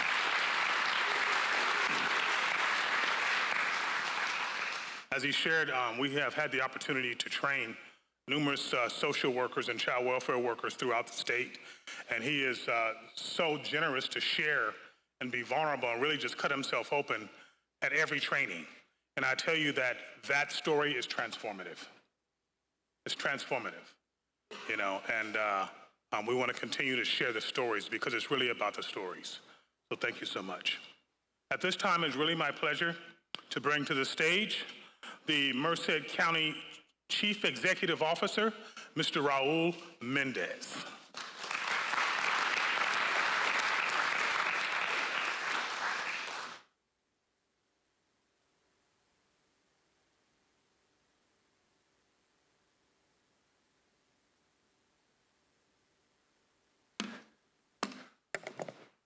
Wow, good morning, everyone. Supervisor Pedroso asked, how am I going to follow Mr. De Leon? I don't know, to be honest, but maybe sharing stories, that's what we're going to do here as well. As Merced County Executive Officer, I'm inspired by the testimonies, by the individuals that have given their passion and love to try and improve the lives of our young people here in Merced County. No greater work, or there's not any more important work than trying to assist our future generations. This is the first time I've had the privilege of actually sitting through some of the discussion, some of the program last year. I didn't have that opportunity. And I kind of felt like I could have prepared some remarks, but I was just going to maybe speak more from the heart. As CEO, some of the stories, some of the work that is done by county departments, by partner agencies, education. My wife's a school teacher. I hear it every single day when she gets home.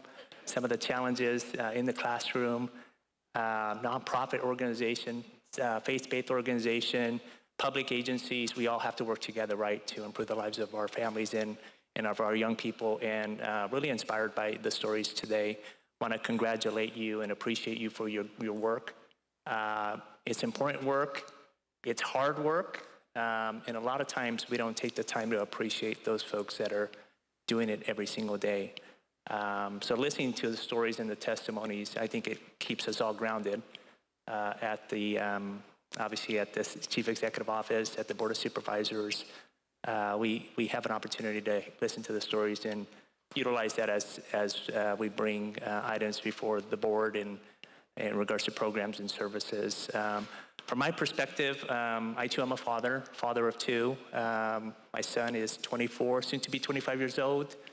Nicholas is a third-year med student at Chicago Medical School. Really proud of him and his accomplishments up to this point.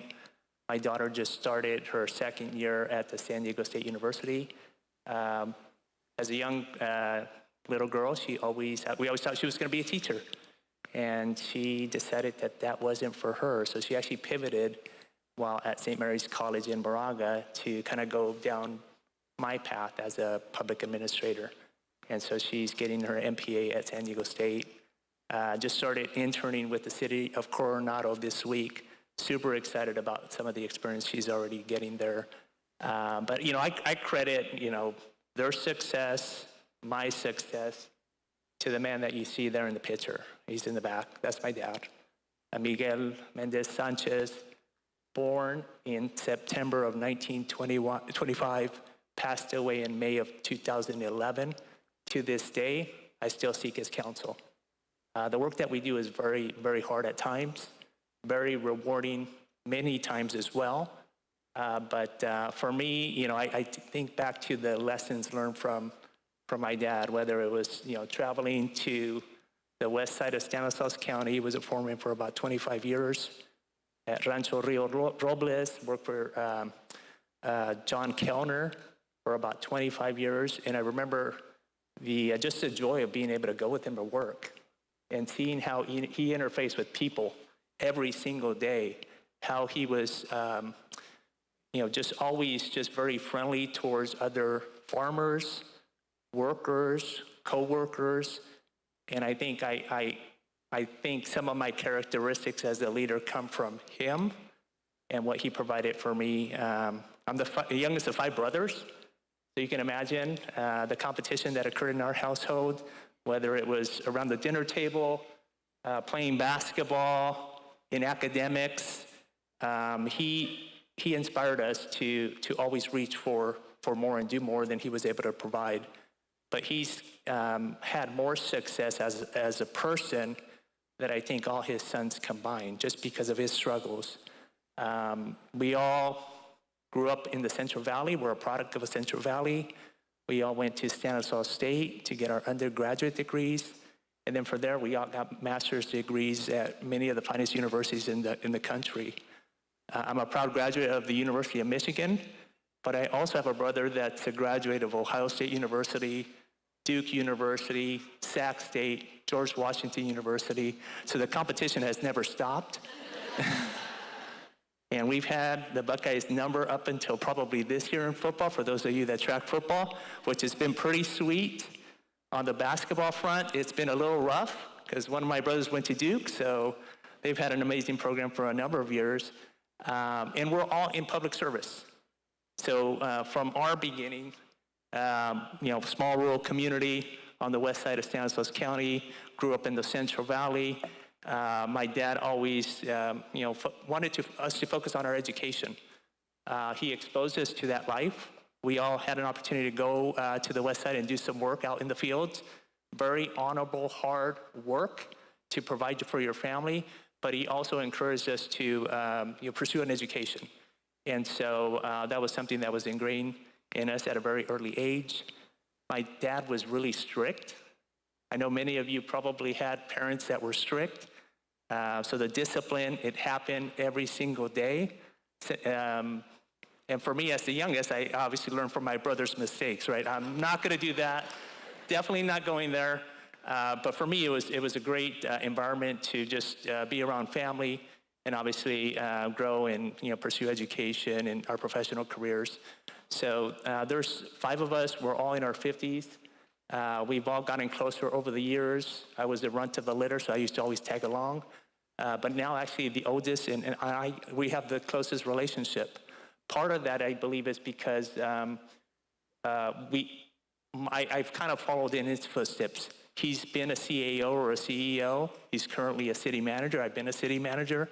So we can really connect at a professional level, which is pretty neat. I have 2 other brothers that are both in the community college system. They've been deans, they've been directors, and then one that works for the federal government.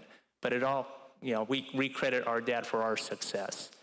And mom too, certainly. My dad was a little bit short-tempered at times, so I don't think I got that characteristic from him. I think I got my patience from my mom, and she was always the glue that kept everybody together. But to hear some of the testimonies today, it's really inspiring.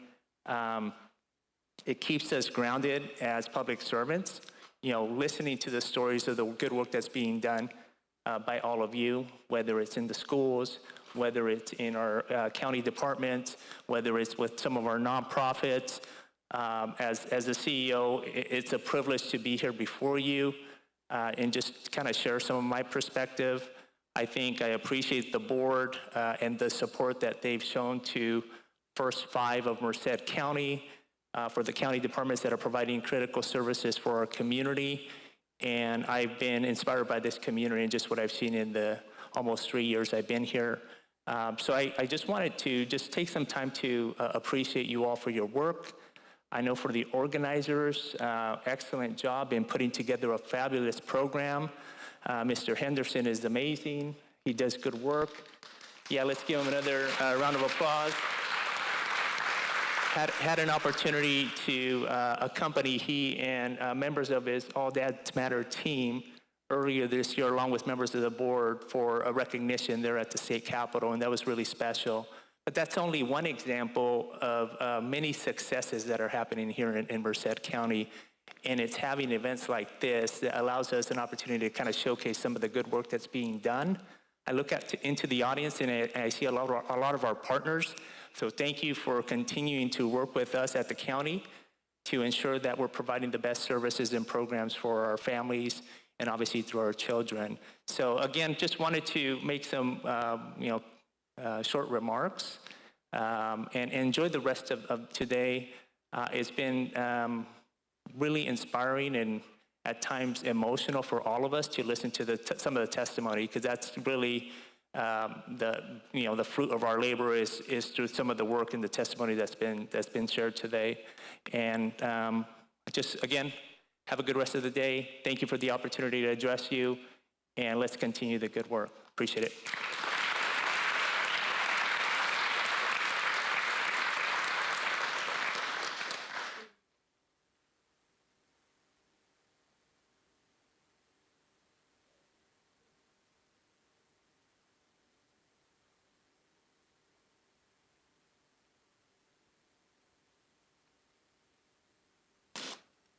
All right, y'all, I'm back.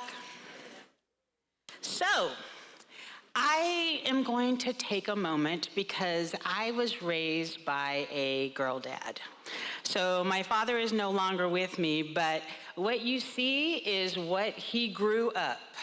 And so I must say I appreciate having my father in my life. I'm going to take a couple moments here to just praise him at a time when African American men could not do anything in the U.S. Air Force as enlisted, except for the 2 jobs that my dad had to pick from. He always encouraged in me to do everything that I can do, to learn everything that I can learn, to not only take assistance, but to give back to the community. And for that, I am so very thankful. As a Merced County resident since 1974, y'all, yes, I am here since 1974. I appreciate everything that this county has done for me while I was a mom, and low-income mom, and I appreciate everything that I learned coming up through this county system in my 20 years. I just celebrated that on the 7th. So I'm pleased to announce that for some of you, this may be the favorite time of the day. So lunch is here, right? And so we have some yummy Jantz lunch. We love to support the local restaurateurs that we have here in our community. But like everything, like I said, I was a county employee, there's a process. There's a process, y'all, so I'm gonna take y'all through the process. So first, we're going to excuse folks who have requested a special diet. So what does that look like? It's vegetarian, gluten-free, lactose intolerant like myself. So if you have a little smiley face on your name tag, I'm going to, I know, I see some faces, they're like, oh. I'm gonna excuse you all to go out through the doors and pick up your lunch. I know people are just like, oh, I don't have a smiley face. But that's okay, because we're gonna get to every table, so don't even worry about it. We're a little early, so you'll get more than an hour to enjoy your lunch. So everybody who has a little smiley face, who has some special lunches that they have, go on through the doors, and they will serve you. The remainder of the group will be excused by tables. So I don't know if you've noticed, but you have numbers on your tables. So we're going to do the numerology system. All right? So I'm seeing that there's some space back there. So we don't crowd everybody. I'm going to let tables 1 through 10 go on back there and start lining up for your lunch. So if you have a little number on your table and it's 1 through 10, please feel free to get up and go on back there and get your lunch.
To our tables, then we can proceed with the afternoon part of this absolutely amazing day.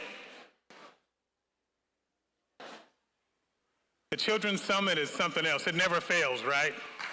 Yeah, give it up for them. Every year, they do such an amazing job of highlighting and situating services and supports in our community and relevant topics to our families and our children. So far, we've done an amazing job. We've had our morning speaker, Mr. Roger De Leon Jr. Yes, who literally just poured his heart out here on the stage. Great job, Roger. You blessed us with your vulnerability and sharing your story. I think there's an afternoon video. My dad was a farmer, and when I saw him on a horse, the guy was bigger than life. One of the things that he had a hard time doing was showing the emotion. Maybe it was because the way he was raised, or believing that men provide and they don't struggle. But we all struggle. I want to show emotion to my kids. I want them to know when I'm happy, I want them to know when I'm sad, and I want them to see me working through things. The biggest reward I get from being a dad is watching my kids accomplish a goal, watching them light up. Nothing brings a bigger smile to my face. So I make my kids a priority. Whether it's hitting a baseball, a dance rehearsal, you name it, I'm there. They're gonna remember that they grew up loved. Be brave. Be there every day. And allow your kids to know that it's okay to struggle. That even dad doesn't know the answer sometimes, but we're gonna figure it out together. Very good. So we'll continue forward with this absolutely dynamic day with our afternoon keynote speaker. It is truly my pleasure to introduce our afternoon keynote, Mr. Patrick J. Patterson. Patrick is the president of Global Partners of Fathers and Families Consulting, LLC, a national consulting firm that equips schools, hospitals, Head Starts, Healthy Starts, public and private sector agencies with the tools to authentically serve fathers, men, boys, and their families.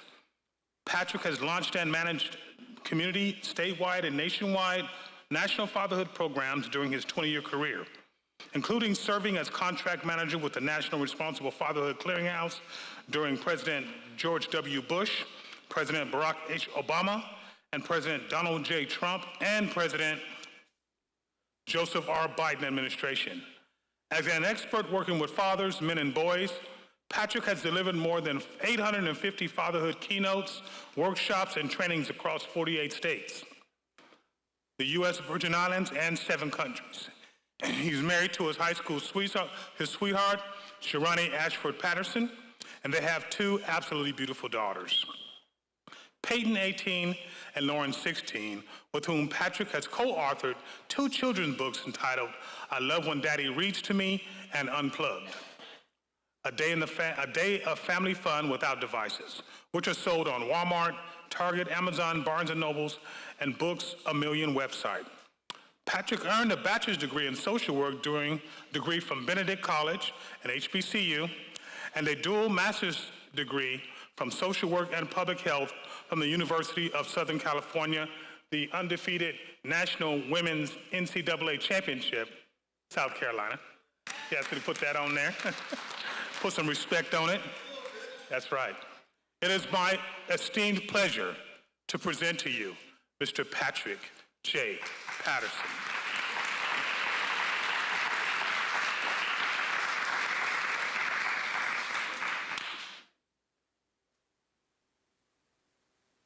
Good afternoon.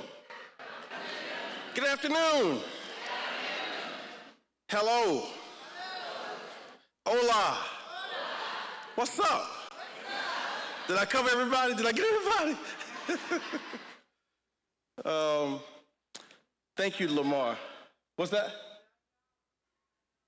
I missed it. What is it? Najong?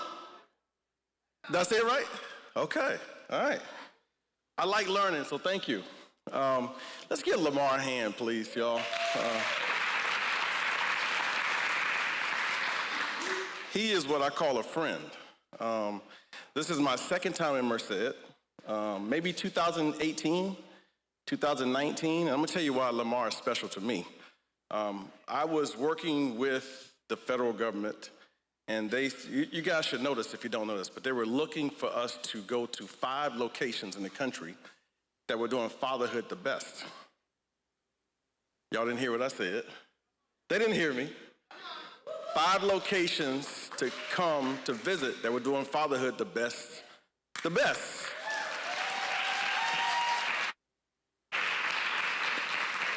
And I ended up meeting this brother. We came to Merced. We had a wonderful time. One of my biggest blessings was the time we spent just seeing how you guys are not just a county, but a family. I can remember the food that we ate. I can remember the places we went. I can remember going up to Yosemite Park. Did I say that right? I'll be honest. Anybody ever watch cartoons as a kid? I thought it was Yosemite Sam. That's how we said it in South Carolina, Yosemite Sam. But it's not Yosemite Sam. What is it? Yeah, it was Yosemite Sam. So that was a blessing to me. The last thing I want to do is just start with just gratitude. I met Scott through Lamar. I met Marie through Lamar. I met Virginia through Lamar. And Roger through Lamar. And our conversations that got me to here have been phenomenal. And so my life is based on one word: gratitude. God has been good to me. The fact that you can clap for that, it's okay. I don't know how you translate that, but it's been an awesome pleasure to have a chance to be places and meet people that are all trying to do the same thing: be good. We're trying to be good. Some of us, to Roger's point, have lived some not so nice times. And we've been fortunate enough to be able to see the other side of the coin and want to give back. And so my gratitude is because of my awesome wife that I have of 27 years. Yeah, you can clap for her. She ain't here, but you can clap for her. I met my wife in high school. I just turned 50 in July. Oh, y'all like clapping, I see. I grew up in a neighborhood. Y'all know projects? I grew up in the heart of the projects, right? My neighborhood was called Saxon Homes. It was 60 buildings, like brick buildings, 10 apartments in each building. So 600 families. And there was the bottom of the hill and the top of the hill. I lived on the bottom of the hill. And it wasn't quite gangs, but people in the bottom of the hill didn't mess with people in the top of the hill. And so my schools, elementary, middle, and high, to get to school, I had to walk through the top of the hill. And so on most occasions, when I left the school, I really didn't know how I was going to get back home. Most of the people that I knew were hardworking, but they believed in this protection of the space, right? My junior year of high school, y'all know prom? Y'all know prom? My junior year, I'm gonna be honest with y'all. So hopefully, my flight doesn't get canceled because I'm be honest. My junior year of high school, I was going to the prom and I had a date. And I'm just being very transparent. Growing up in the projects, I was doing project-like things as a teenage boy. I'll just leave it at that. We good? Okay. Okay. So the date that I had for the prom was going to accommodate my immature ways as a high school junior. We good so far? So my junior year of high school, my best friend, who's a year older than me, his name is Ramon. Ramon says to me, there's a girl, I sat with the football players at lunch, and we didn't even eat lunch. We just cut up the entire time. He said, this young lady who sat with the kids who were going to college, this young lady, she wore business suits in high school. She had a briefcase. Y'all know the briefcase, you do like this and the thing pops up? You know what I'm talking about? She had, some of y'all might know who Toni Braxton is. She had the Toni Braxton cut. She had a big pen, and she would always write. So she took notes. At lunch, she read. So she was attractive to me, but I never thought she saw me. So this particular day, Ramon, my best friend, is her classmate. They're both a year older than me. Ramon says to me, Patrick, today, she wants you to ask her to the prom. Today. She says she wants you to ask her to the prom today. So I said, she doesn't even know who I am. He's like, well, she told me. Are y'all following this? Y'all already know who Ramon is, by the way, too. I can tell. He says, she told me that you need to ask her to go to the prom today. So we in the cafeteria. Normally lunch is quick, right? My watch is like, I can hear my watch ticking at lunch because he keeps saying today. So it's getting like 10 minutes left at lunch. I'm a junior in high school. She's a senior. She's on her way to college. I'm a kid from the neighborhood. I will admit, I was fly. I'm being very humble.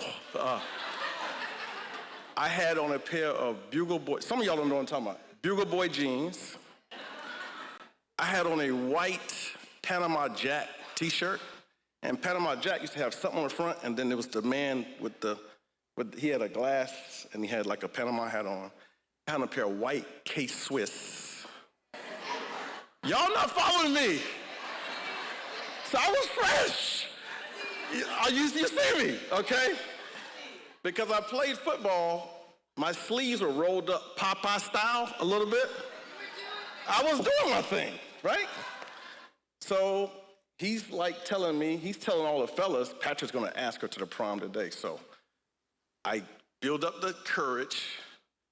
I walk from this side of the cafeteria to this side, and I could feel the energy focusing on me as I walked the length of the cafeteria.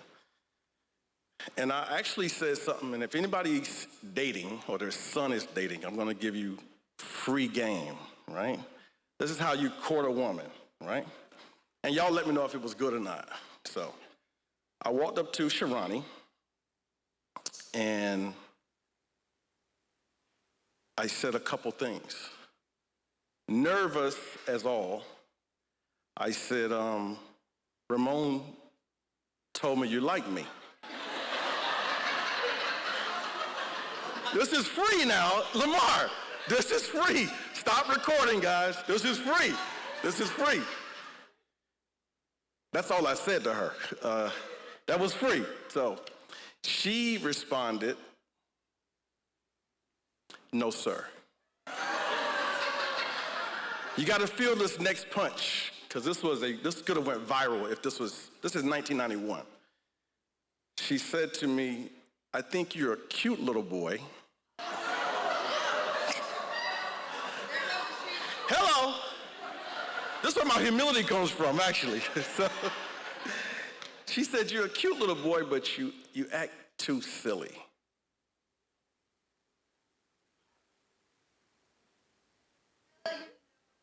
Yeah. So let me just bring you back to Ramon. This was an entire joke. The entire thing was a joke. And when she did what she anticipated, and I had to grab my tail and tuck it and walk back this way, my teammates were all laughing, you know. But I can't explain this dynamic. But for some reason, her telling me no was attractive to me. The date that I had that was down for whatever, for prom, I went to her the next day. I said, you know, I have another date. Sharani had not agreed yet, by the way. But I was determined to make her like me. So a month out from prom, my route to lunch changed. I went straight from my class to the lunchroom with my fellas, but I started going over, and when she would get her food, she'd have her books, and I would say, you know, that looks heavy. Can I help you? End of the story is this. Say it again. Much better. End of the story is this. We went to the prom after begging, lots of begging. After the prom, what I had planned to do with this other young lady, being very immature, I'm very honest about that, I thought was going to be the same with her. And this young lady, I told you the 2 words she said when I asked her about Ramon said, you like me? She said, no, sir.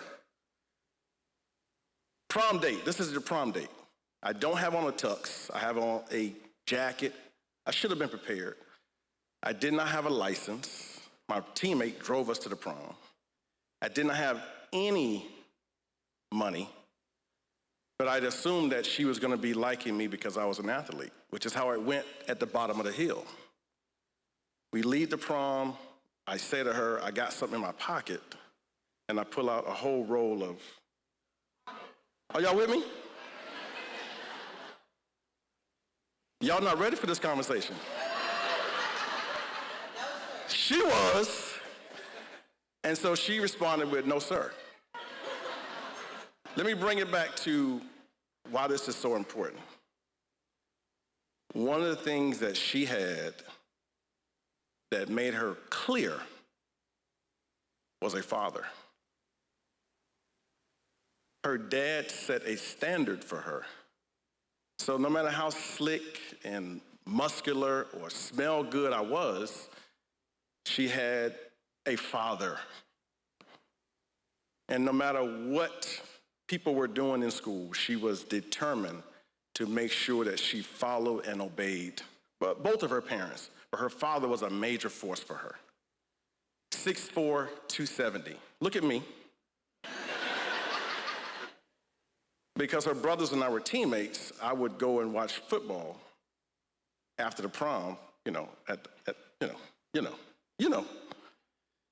And he would not let me stay, the game is 4 quarters.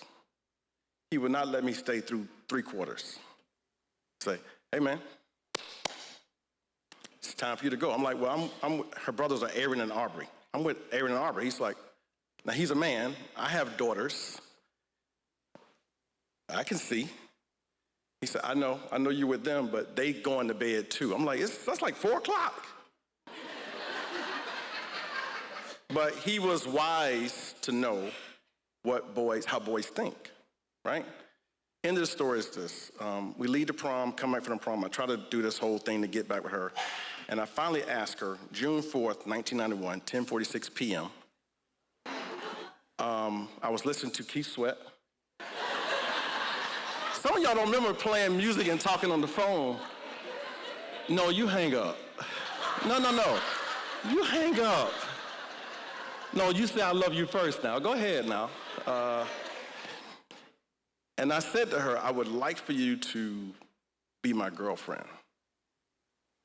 She was on her way to college. I was going to be a high school senior the next year. And here's what this woman said to me. I was 16, she was 17.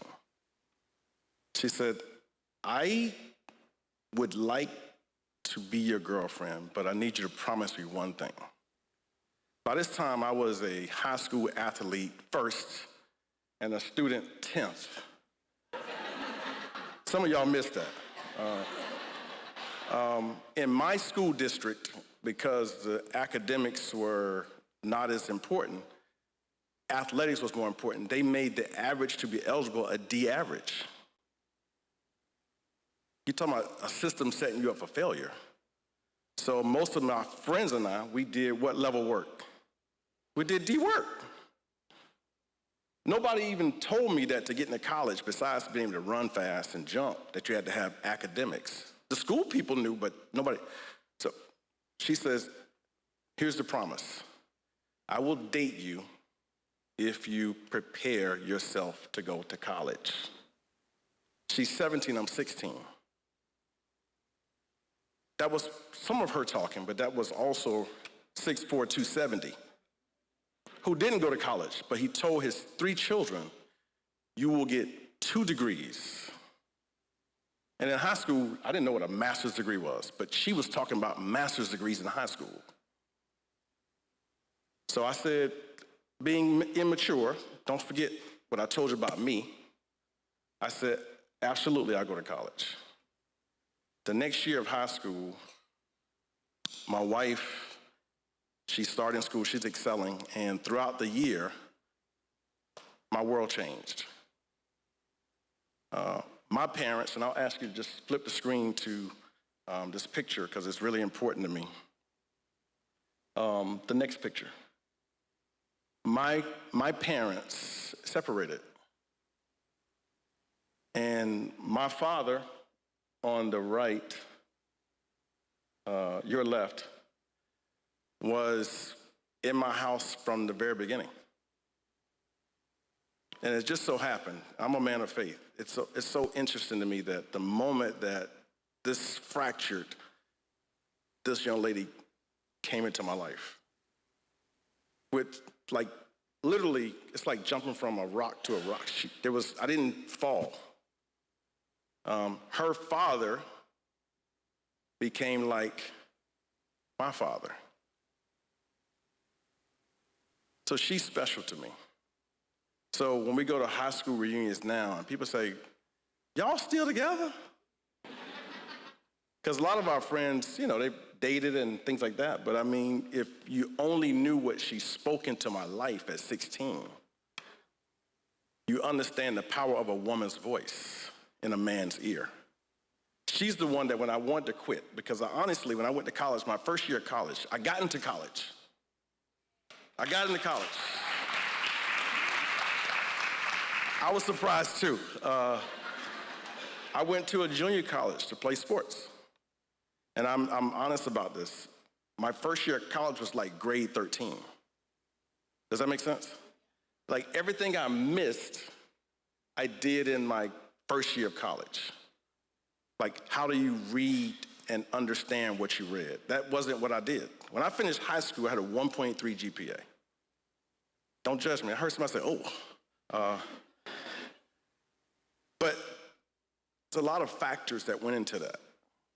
And so my parents separating was one of those. My father was a man who didn't finish 8th grade. I'm from South Carolina. I live in North Carolina. My father was a man that was about 5'8". I'm 5'6". He's about 5'8". My dad was one of those men that was naturally muscular. I've never seen him in a gymnasium, but he had muscles, right? He wasn't big, but I mean, you could see veins and stuff like that. One of the things that was most memorable about my dad was my dad didn't speak much. But when he spoke, he meant what he said. My mother could say, you know, get dressed, going to church. Get dressed. Get dressed, y'all. My dad would say, I'm gonna be in the car in 5 minutes. Y'all better beat me in the car. And for whatever, my mother is an angel. For whatever reason, my dad's words meant something different to us. But all of my life, my dad was there as a boy. I vividly remember in a crowd of people at a football game, hearing my dad said, you did it. It's a crowd screaming, but I could hear my father saying, you did it. My junior year of high school, I'll never forget this. We lived on the bottom of the hill.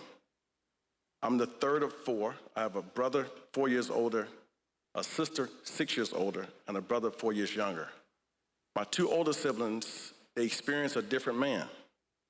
My father was incarcerated for much of their lives. He used and abused drugs much of their lives. I was born in 1974. I will never forget the stories that they've told about my mom and my dad fighting and her still fixing him dinner. This is some time ago, unhealthy behavior, but they witnessed this. My younger brother and I grew up in a different time. So I remember this. My childhood, my father was there every day. I remember him coming home from one job, taking a cat nap. How long is a cat nap? 20 minutes? That's sleep. It's about 5 minutes. He would get in his recliner, and without fail, he'd have to switch his uniform to go to the next job. That's how I saw him every day.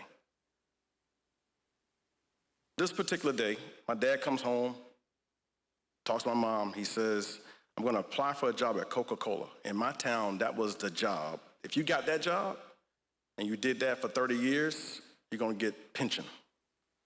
So he applied for the job. At this point, my dad has not been in prison. I'm 15, 16, not been in prison. I've never seen him smoke a hard drug. I've seen him smoke cigarettes, but no alcohol. This is a sober man. He says, my mom, I'm going to apply for this job. If I get this job, we are getting up out of here. He gets the job, gets, after a year, promoted to manager. Because one thing he knew how to do, he knew how to work. I'll never forget him coming home to my mom, pack up, we're moving. We're moving to a place called Bonneville Estates, which is a rental community, but it was full of single-family homes. This is the last part I'll tell you, then I want to move on to one thing. My father comes in the house. He's telling my mom, I'm getting acknowledged at a banquet at Coca-Cola. I just need to get a shirt, a tie, and a pair of black slacks. My mom goes to the Five and Dime. Y'all know Five and Dime? Gets him all this uniform, this outfit, comes home, gets him dressed. I remember this like yesterday. He's going to this banquet to be recognized. My younger brother and I come into the bedroom, and my mom is tying my dad's tie because he didn't know how to tie a tie. She's showing him how to wear this white shirt. And she said these words, Pat, I'm Patrick. My dad's name is Pat. If you don't understand anything I've said, I wanted to be this man. I was so proud when they would call me Lil Pat. My father was left-handed. I'm right-handed. Most of my athletic career, I did things with my left hand because I wanted to be like him. My dad had 2 cuts on his face. One that went like this, and one that went like this. And as a boy, people didn't mess with him because that look, he looked, when I fell in anything athletic and I got cut, my hope was that I got a scar like my father. That's how much he inspired me. So on this particular day, as she's telling him, Pat, I'm proud of you. My younger brother and I are sitting on the bed watching this in their bedroom. She's tying his tie. My dad, I see his, before a man cries, you see the movements. Y'all know the movements? You see I saw the water fill his eyes. And then he started coughing, and he just evacuated. He left the room, and I'm a boy. My younger brother's 4 years younger than me. I'm watching this, and he came back. The tears were gone. Somebody tell me, you can just shout from where you are. What happened? Why did he have a coughing spell? She said, I'm proud of you. He coughed, left, tears were there, came back, no more. What happened? Say it again. Yeah. Beautiful. Somebody, he said, too proud to let her see him cry. Somebody else, what happened? Men don't cry. Yeah. What else? One more person. He said again. He didn't want me and my younger brother to see him cry. Yeah, I saw your hand, sir. Yeah.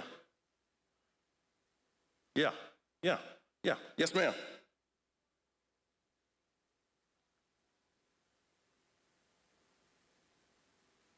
She said he didn't want to appear weak because some cultures, when men cry, they're considered weak. He didn't know how to accept the love. Now, mind you, my mother can write 3 books about this man because they've been through hell and, somebody said it, hot water. So it's a lot of stuff. So he also, in my mind, he probably felt bad for some of the stuff he'd done in the past. End of the story is this. She does it, he coughs, he comes back, she ties his tie, he leaves, he goes to the banquet, he comes back from the banquet, he doesn't come home, he stops by the bottom of the hill. By this time we're living in the house. He stops by the bottom of the hill. The bottom of the hill are guys that are there that he was incarcerated with. These are his buddies. Somehow he managed to be sober for all these years. But Thad, somebody say Thad. Somebody say Thad. Somebody say Thad. Thad was his best buddy and his cellmate. And so my dad leaves Coca-Cola after a year of work. He gets this plaque. This is my fake plaque. He stops by to see the boys to say, hey, not look at me, but like, look at this. So Thad knows my dad hasn't had a drink in 15 years. So do the boys. I've got football practice tomorrow. I can't wait till my dad comes home because this is my hero. So I'm excited. My younger brother is excited because I'm excited. They're looking at this plaque, and Thad says to my dad, listen, bro, we are proud of you. We have to celebrate this. And when he says celebrate, what is he saying? Yeah, let's party. So I'm excited because I just saw my man leave to go get recognized, and I can't wait to see this. So my father told me this story many times. Dad says, let's have a cocktail, a beer. My dad said no. And because of the way the world works for guys, how does it work? What do they say to him? Come on, man. Don't be a blah, blah, blah. Y'all know what blah, blah, blah is? It's not a good thing, right? So my dad was strong enough to fight off the 2 rounds of pressure. And then I'm gonna tell you a trick. I don't know if it works in California, Lamar, that they used on him. We had just moved from the projects to the single family home. My dad bought my mother a car. My mother didn't even drive. We had just started buying a few things. Like I got my first pair of Air Jordans. I don't know if y'all know how important Jordans are to boys. I'm not saying Jordans are great, but at that point in my life, that was almost like we made it. It's a rite of passage. And every night from school, I would come home and I would have a little bar of Ivory soap. And what would I do with it? I would clean my shoes. Yeah. That's how much it meant to me. So back to Thad and my dad and the boys, 2 rounds of pressure. Dad says to my dad, this is an old school trick, Lamar, so let me know if it's Maria. If it doesn't work anymore, just tell me. He says, oh, you think you're better than us. Y'all ever heard this trick before? And so my father said, oh, no. My dad has a tattoo, his name is Pat on it.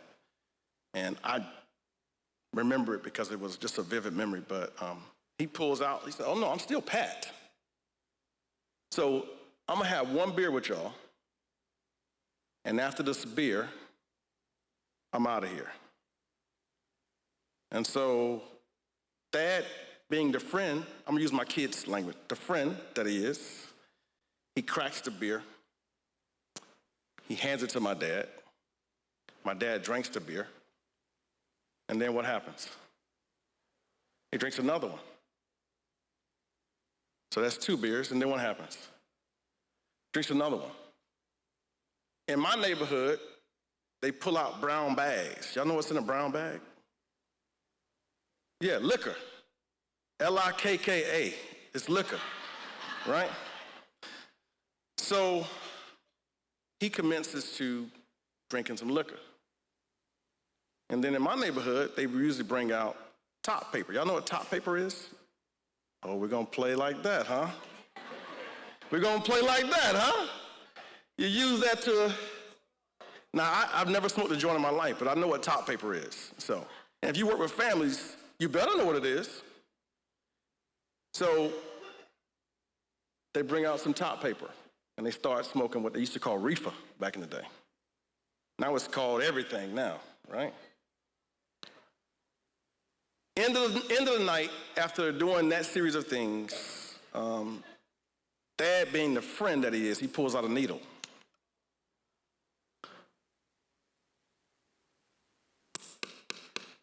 Says, hey, Pat, since we having such a good time, why don't we do what we used to do? Now, mind you, I got practice tomorrow. I just finished washing my sneakers. I can't wait to see what Coca-Cola did for my father. My dad tells a story where Thad lined up this needle, gave it to my father, and they all circled in like observation mode to watch him, because my dad hadn't done this in a while. They want to see what's going to happen. He takes the needle, finds that vein, and loads it up.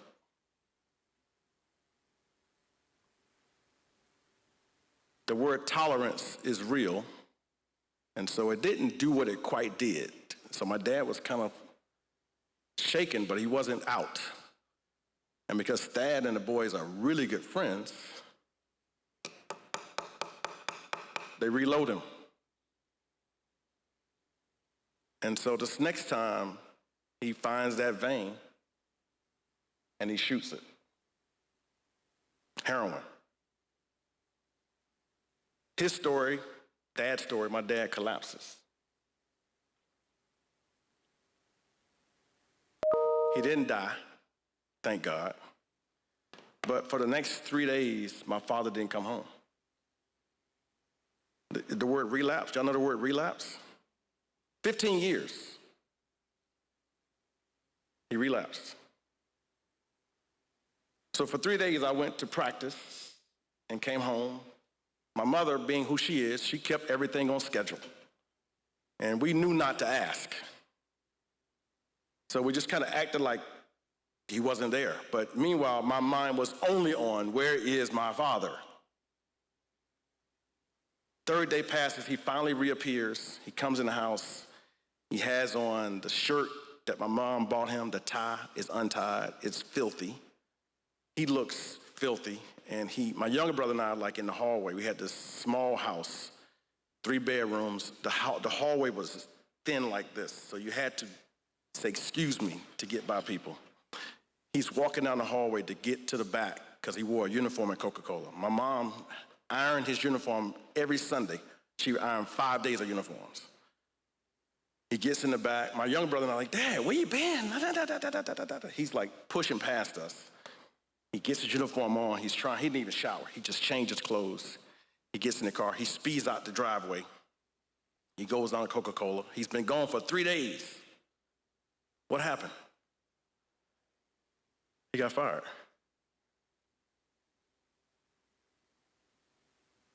My dad comes back. He is on 1,000. What he hadn't done in 15 years, he did just for a couple days. When he came in the house this time, Lamar, I'd never seen this man like this. My dad was drunk.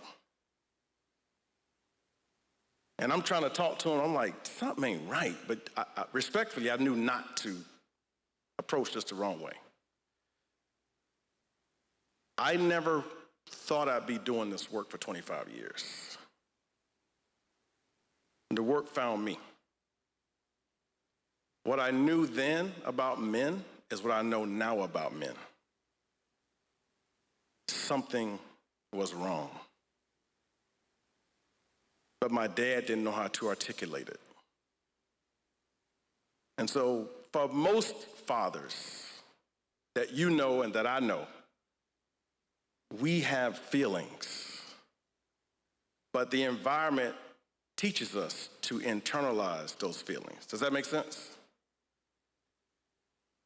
I want to spend just a few seconds talking about 5 important factors that help fathers. 5 things. And I'll get back to my father in a second. You can flip the slide.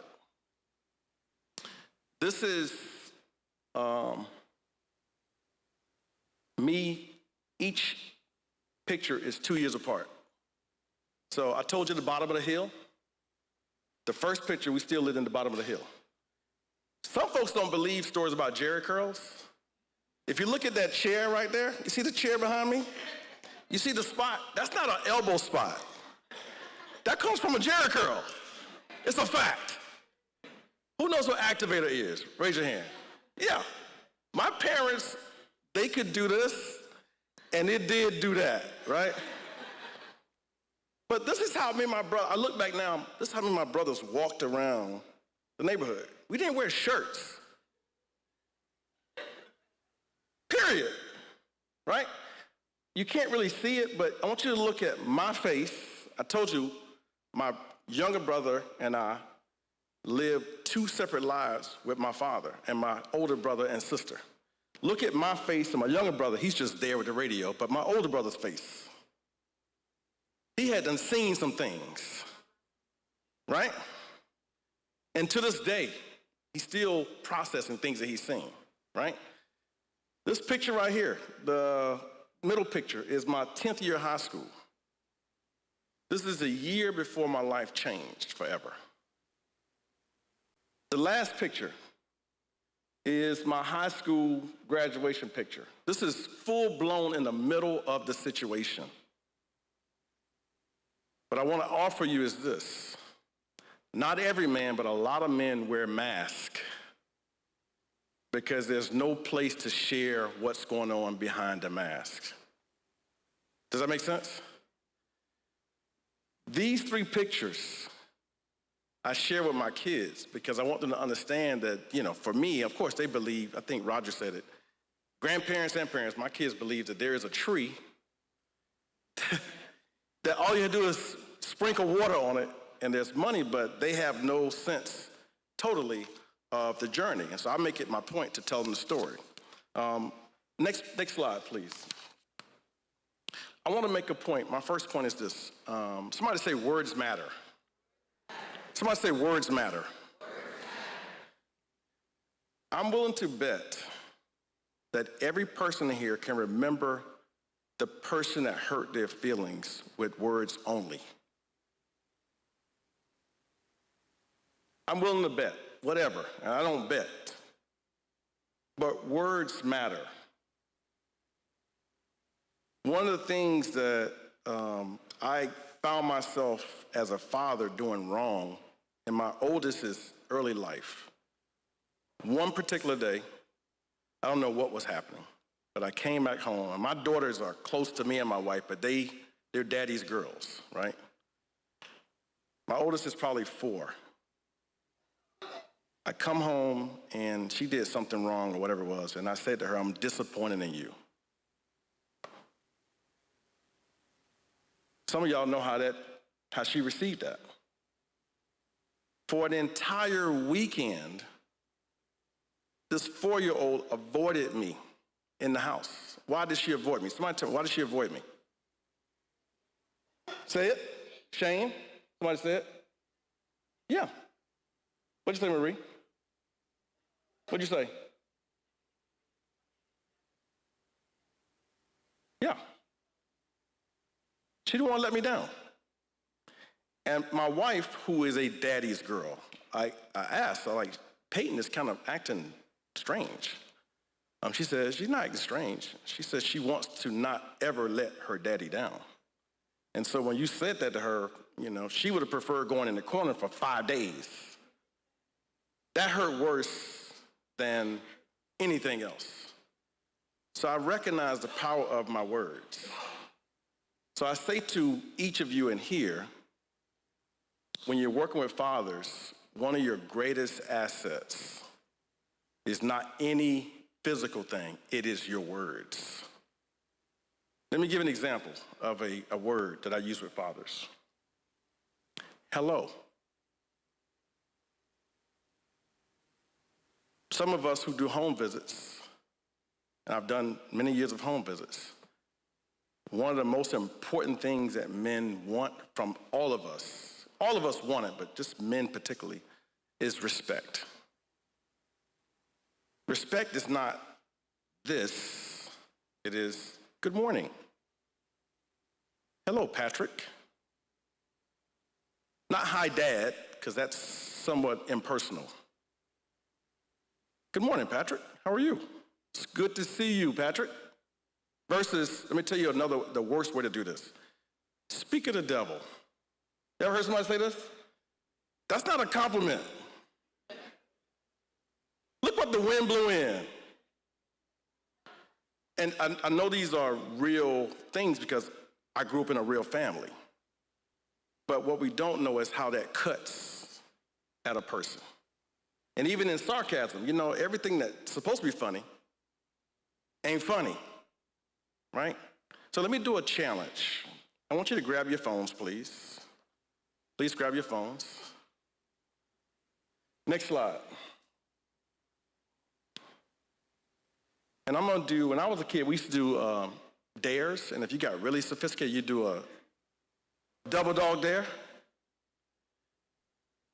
Here is the conversation between a lady who I was doing a training with. She was in the DSS office.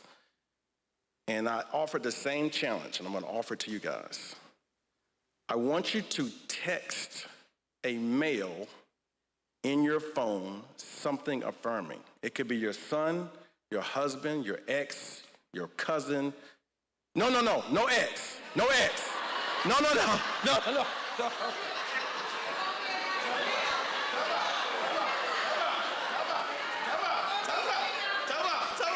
Time out. Look at her. What's she doing? Yes, time out. Look.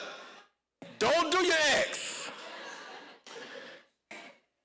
But if you're co-parenting with somebody you're not with, that's what I mean. Your son, your nephew. Let me give, because sometimes this sounds easy, but I want to give an example of something affirming. I'm so glad that our kids have you as their father.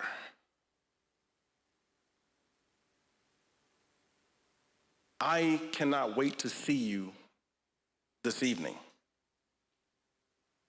To your son, I'm so proud of you because of how you have made it to 9th grade. To your son, you will have survived COVID. You did amazing and your future is so bright. Something affirming. I'm going to challenge somebody before I finish to share, and this is males and females, to share your responses. So let me take this back to the screen. I did this challenge in a training. I want you to hear this, and I want you to ask yourself why this happened. She texts her husband, this is her in the blue. She texts her husband, she says, I appreciate all you do.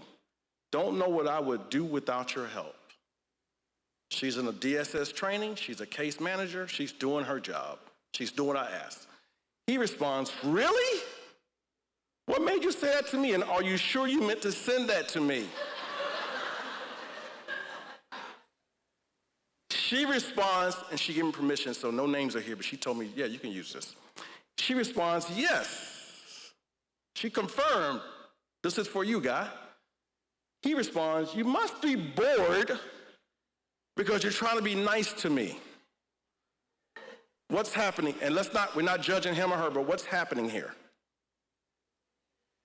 Somebody said it. You said, he's not used to it. You said, rejection. Who's rejecting what? What are you talking about? Why? Yeah, he's not sure what this is about. You said, who said something over here? What'd you say? Yeah. Let me, all you guys are right. Here's what happened. He's not used to it. Yeah. There's nothing about her that I'm suggesting. I want to make this point about males. Most of us crave 3 A's. You can write this down. You can just remember this. The first thing is affirmation. I can tell you without any doubt that I make the best lasagna in my town. I've won 27 competitions because of my lasagna. And I'm being humble too. Now my kids have been the judge each time, but it does, that's neither here nor there, Lamar, okay? But when I make lasagna, my wife gets on the phone and she tells her mother, Patrick done it again. Because I typically make it for 3 days. And one of the reasons why she's excited about it, and not that she cooks only, but she's excited because guess what? She ain't got to cook for 3 days. And we share the responsibility. But nothing better for me as I'm washing my pan than to hear her bragging to her mother that my lasagna is fire. Y'all know what fire means? Nothing better for me. My wife and I trade this thing here. When we are with each other and with other people, we have a vow. We are only about lifting each other up. Now, we have our arguments, obviously. I've been married 27 years. But the earth has never heard me say a bad thing about my wife. It is a practice that is serious for us. I only lift her up, particularly when it comes to public spaces with our children. If we argue, it's definitely in private. She goes places, and I could be, my wife does an event, she has event planning business. I'm her staff. You're with her staff today, y'all, so. She doesn't make it known before, but at the end of the event, people will say, Ms. Patterson, will you come up and just want to thank you? She said, before I accept thank you, I want to thank my staff. And they're like, who's your staff? She's like, see the guy over there lifting those chairs? That's my husband. We say this about each other. I can't do this without him. And conversely, I can't do what I do without her. But affirmation. The second A is appreciation. Now, all these things have to be earned, so I'm not saying just give them out willy-nilly. Y'all know what willy-nilly means, right? Appreciation. I do not like, because I have allergies, cutting grass. But because it's my responsibility, I cut grass. And I look like a mummy when I cut grass. But my wife would say, baby, we got the best yard again. Thank you for what you, so the appreciation makes me wrap up every time. Now, some people say it's just get somebody to do it for you. I don't have that kind of money. But I also enjoy the peace and quiet of mowing the lawn, right? The last A is acknowledgement. I hinted to it earlier. I flew someplace some time ago. My wife and kids were with me. And there was a man who had 2 babies in the plane. He was trying to get both of them quiet. He got one quiet, the other one started screaming. And finally, he got both of them quiet. And I was sitting behind him. My wife was sitting next to me. My kids were behind us. And by the time we landed, he had gotten the situation under control. I got my wife to give me a sheet of paper, and I wrote, I don't know this man, by the way. I wrote, you are amazing, brother. I reached around the seat, and I just gave it to him. I don't know this man, but I acknowledged, does it make sense? What he did. Now, with the limited use of his hands, he found a way to reach back for a pound. Y'all know what a pound is? It was to complete the compliment, acknowledgement. Those 3 A's, as you're working with fathers, are critical to making sure that they feel they are seen and that they are heard. Now, Lauryn Hill, y'all know Lauryn Hill? I gotta just park here for a second before I go to my last couple points. In 1996, she had an album called The Miseducation of Lauryn Hill. Yeah. One of her songs, she had a phrase that says, how you gonna win if you ain't right within? I'm gonna park here for 1 second, Lamar. It's hard to help people when you empty. I'm a social worker for 25 years. Most of us, not in this room, suggest all kinds of treatment, therapy, counseling, but have never done it. One of the greatest things that I've ever experienced in my life is counseling and therapy. This is year 15 for me, at the request of my wife. 1 year, this is back when we had answering machines. You used to come home from work and you listen to the messages, and y'all know what I'm talking about? My father would go in and out of his usage, and somehow, somewhere, he'd find my number. And this one particular time, my father called. He said, "Hey, boy," which is how he referred to me, "call your daddy." And in this moment, it was the height of my frustration with him. And in very transparent moment, I'm gonna just share with you guys. I said 2 words. The first one I can't say. The second one was him. Are y'all with me?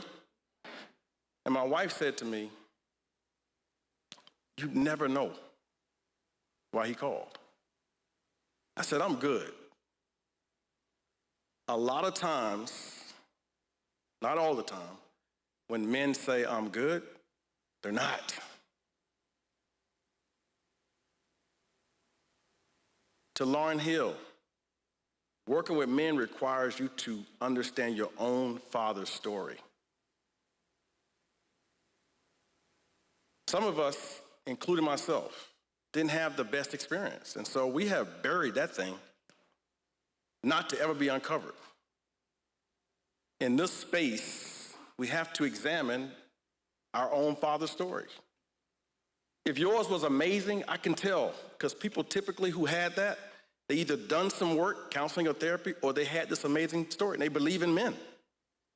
If you haven't, it's obvious. I've done these secret missions at DSS offices where I underdress, and I go in and say, "What you need?" It's like, "Well, I just want to apply for services."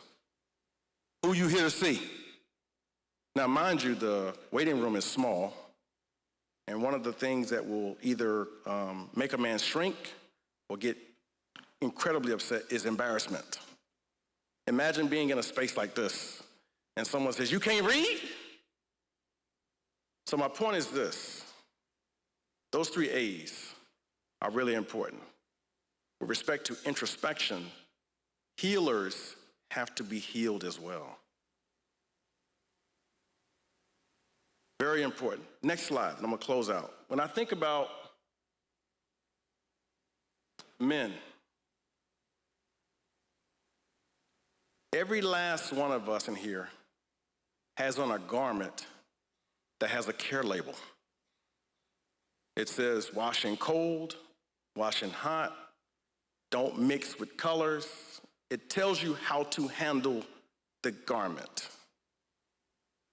Every male that you work with, whether it be a boy or a man, they have a care label. The best way, and none of our care labels, I don't think, are the same. The best way to serve men is to listen to men. For some of us, that's easy. For some of us, that might be a little bit of a challenge. Y'all have heard the term implicit bias? Implicit bias? I was in a training in, I won't even mention the state, because you may be from there. This director of DSS, as I was about to begin speaking, she was sharing her own story, and she said, I have 4 children, and one of them is my husband.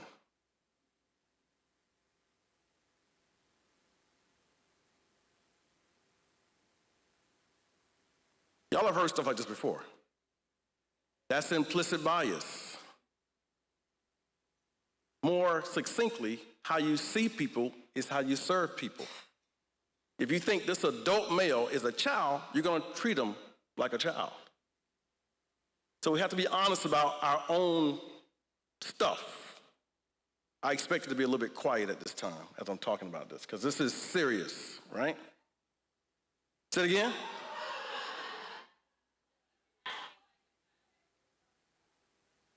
I'm going to go back to my point. No, I hear you clearly. But we all have our own flaws. No judgment, hashtag no judgment. But we got to understand who we're dealing with. So I appreciate your point. But here's the 2 things I'll ask when you're dealing with men. I want you to ask these questions. Typically, people don't ask them. What you're seeing, is he angry or is he hurt? A lot of times on the surface, what we see is anger. But beneath that is hurt. It's a true social work assessment question. I work with men coming out of prison, and they come in and they do the whole thing. So, welcome in, brother. How can we help?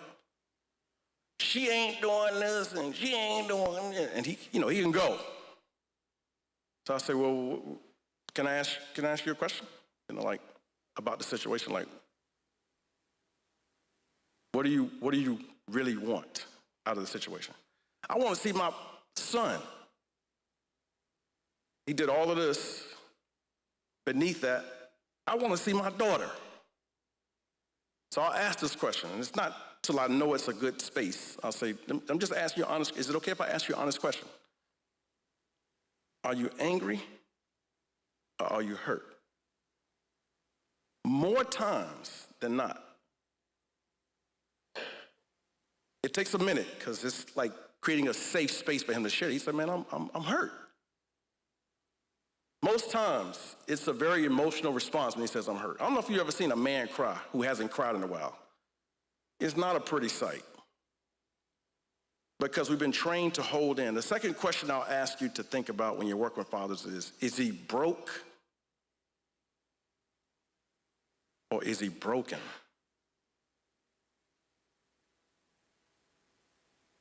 Most of us go through things every day, but I can tell you, most of you might have spaces to share what you've gone through.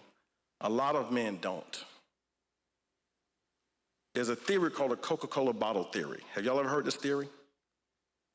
If you take a Coca-Cola bottle and you shake it, and I'm gonna give you some examples of it being shaken using my father. My dad was dark-skinned. People call him all the ugly names about being dark-skinned when he was a kid. He would just take it. He got him mad and raged, but my dad was physically abused to the 10th degree. My grandfather would strip him and his brothers, and they've all told the story, naked. He'd take a pillowcase, put it over their head, take a piece of a water hose, and that's how he would spank them. And he would dare them to cry. That's, in a social work case, that's classic what? Child abuse. So imagine this, okay, he's been abused. My dad was kicked out of several schools. He got incarcerated as a juvenile, as a young adult. But there's no place to share this kind of stuff. He goes to big boy prison. I'm gonna use the word, he gets assaulted. I'll just use that word. You don't come out talking about that to people. That's not what you put on Facebook. Shake it harder, somebody said. So if a Coke bottle's been shaken for a while, with all of these things that have been poured into it while it's been shaken, and you twist the cap, what happens? It explodes.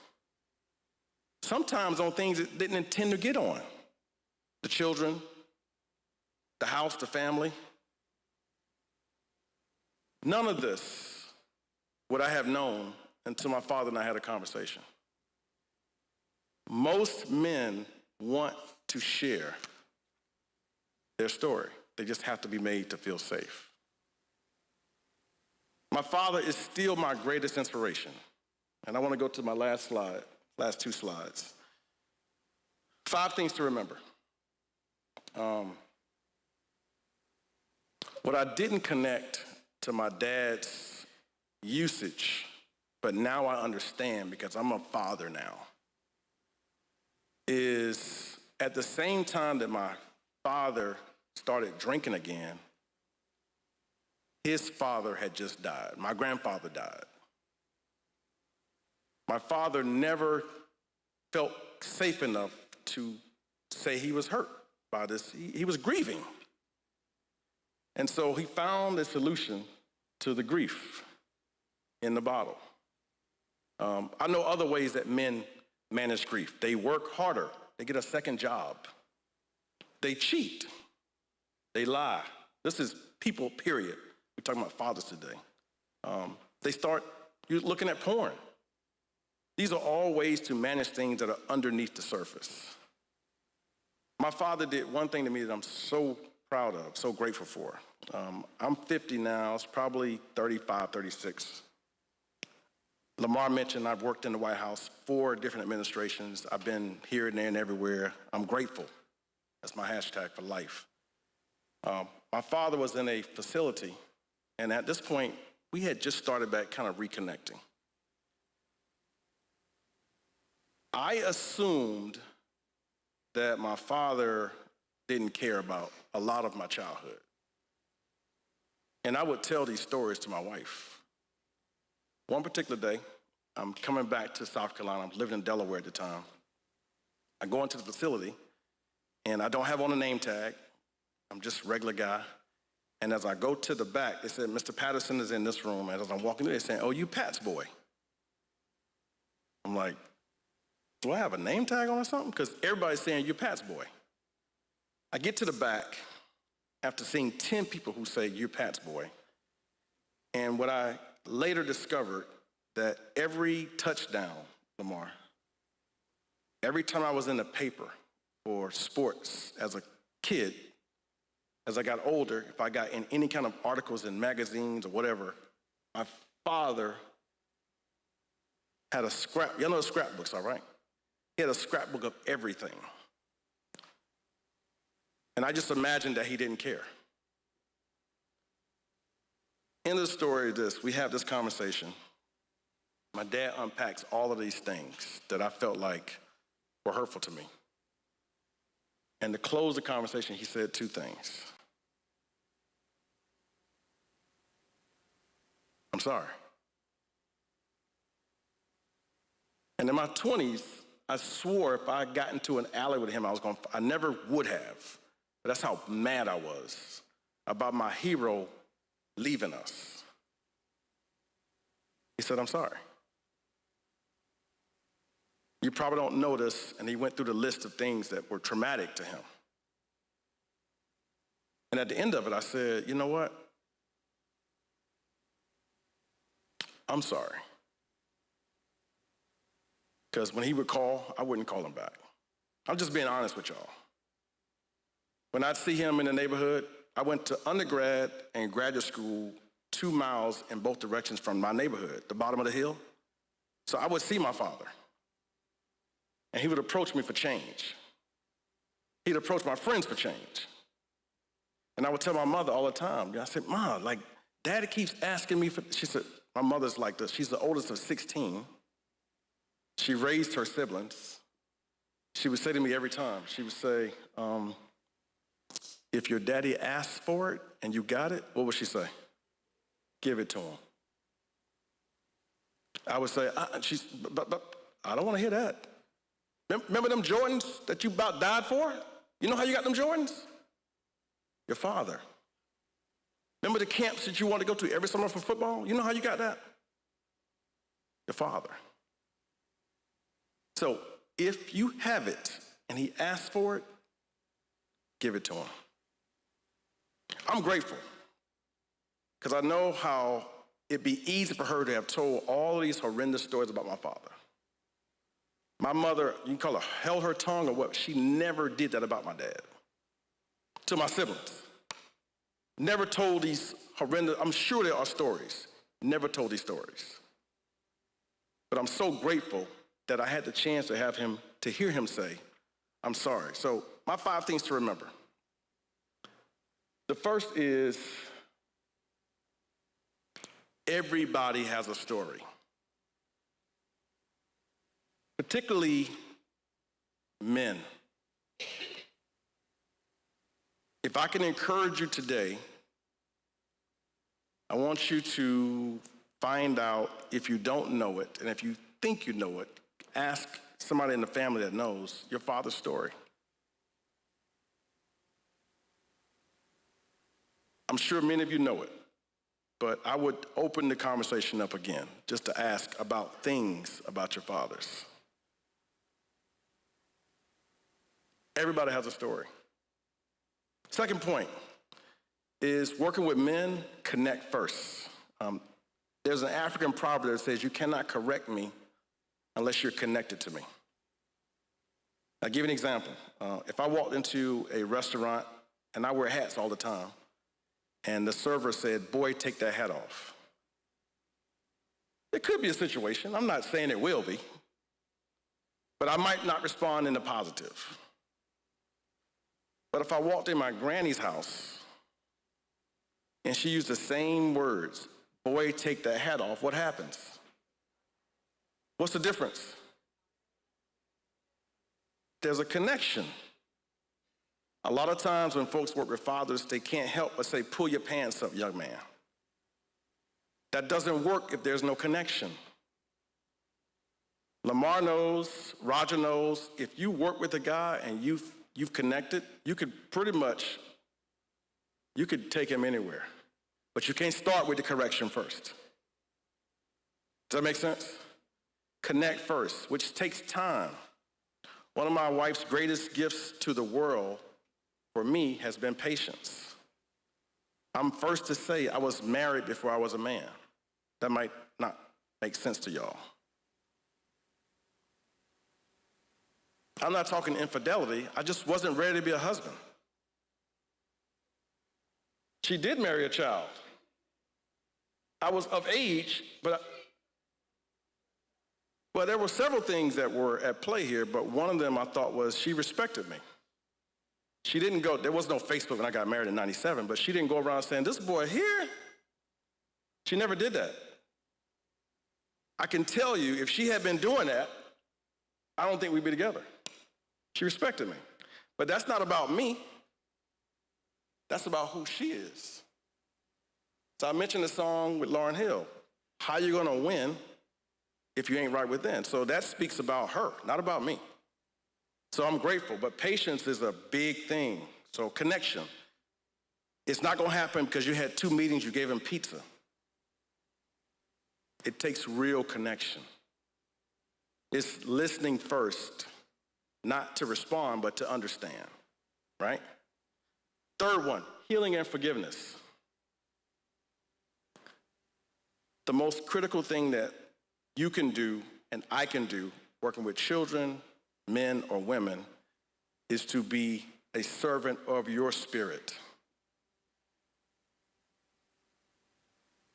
I read a quote, Lamar, that says you can't pour from an empty cup. It's hard doing this work. People think we dress up, we come to a place, we have good lunch, and that, oh, you come home tired, you ain't doing nothing all day. The truth of the matter is, working with people it's exhausting. But you have to fill your cup. One of my ways is exercise and meditation. I spend time alone. This last couple days, being on the West Coast, I've been waking up at 3 a.m., which is about the time I wake up at home. So I've just sat in my room, no music, no nothing. I just been able to just be grateful, be able to reflect, think about how good God has been to me.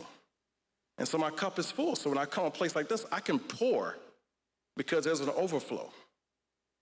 The busyness of life short circuits the space where you take care of yourself. If you like to draw and you haven't done it in 10 years, get back to drawing. If you like knitting and it fills your cup, find the space to get back to knitting because helpers need healing too. My father died in 2015. I will never forget the day that my brother called me. It still is a vivid memory where my wife and I were in Baltimore, Maryland. My dad was in South Carolina. By this time, I had been doing pretty good work. And my dad was in hospice. Y'all know hospice? I didn't quite understand hospice, but he was in hospice. My mother, the oldest of 16, the matriarch of our family, she said, my nickname is Cootie. Do not repeat this anywhere else, all right? She says, somebody called Cootie because he's the only one that's not here, and the doctor is saying that Dad is waiting on somebody to die. Y'all ever heard this before? He's waiting on somebody to die. I never heard this. I wouldn't tell this story if it never happened to me. My brother called me, my younger brother. He says, Cootie, where are you? I said, oh, we're in Baltimore, with me, Sharani, and the girls. He said, I know you were here like a month ago. He said, but Dad is taking a turn for the worse. And the doctor, everybody's saying that Dad is waiting on somebody before he dies. You're the only one not here. So when you get a chance, if you can, come home. So I said, okay, well, if you know airports, Delaware, Maryland, I have to go up north to Delaware to take my wife and kids home. We lived in Delaware, and the airport closest to me was in Baltimore. So I had to leave Baltimore, drop them off, and come back. My wife and Angel, the whole time, I tell my brother, I say, I'm good. I told you when sometimes men say they're good, guess what? They're not. I say, I'm good. I text, airline, nothing. I said, I told my wife, I said, I'll take care of it when I drop y'all off. She booked my flight. So all I did was drop and turn, come back. It took me 10 hours to get home. The last 10 years of my father and I's life, my dad saw me as a father. My dad said to me, boy, you are good. I'm gonna say daddy, but he said another word in between. But it was affirming to hear my father say, I'm proud of you. I thought I was gonna be in the NFL. My wife is the one who said, bro, you 5'6". Bro, you 5'6". Let's get to these books. Let's get back to the program. Yeah. Very affirming. She booked my flight. I get to Charlotte because there's no flights into my hometown in South Carolina. It took me 10 hours to get home. My older brother and younger brother picked me up at the airport. And we drive an hour from Charlotte to my hometown of Columbia. And because we're all, you know how this goes. We're laughing, we're playing music, we're listening to Tupac. I mean, we're having a good time, but it's a mask. My brother, who just left the facility, picks me up because we're good. He drives past the facility because he was not in his right state. Meanwhile, I'm thinking, I don't have much what? Time. My dad, by this time, hadn't eaten, drank, or had his eyes open in 3 days. So I'm trying to catch him before he passes. We finally get back to the facility. My father, laying in the bed, typically 190 was his weight. He's about 90 pounds. My mother, because of who she is, the family's all there. She says, everybody out. She's the oldest of 16. You know how this works. She said, let Cootie see him, because by this time, people have known the up and down of our relationship.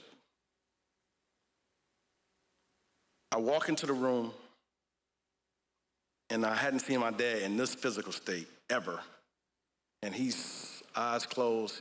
You can see the structure of a skeleton. And I just say, whoa. It's just me and him. I walk up to him, and I grab his hand.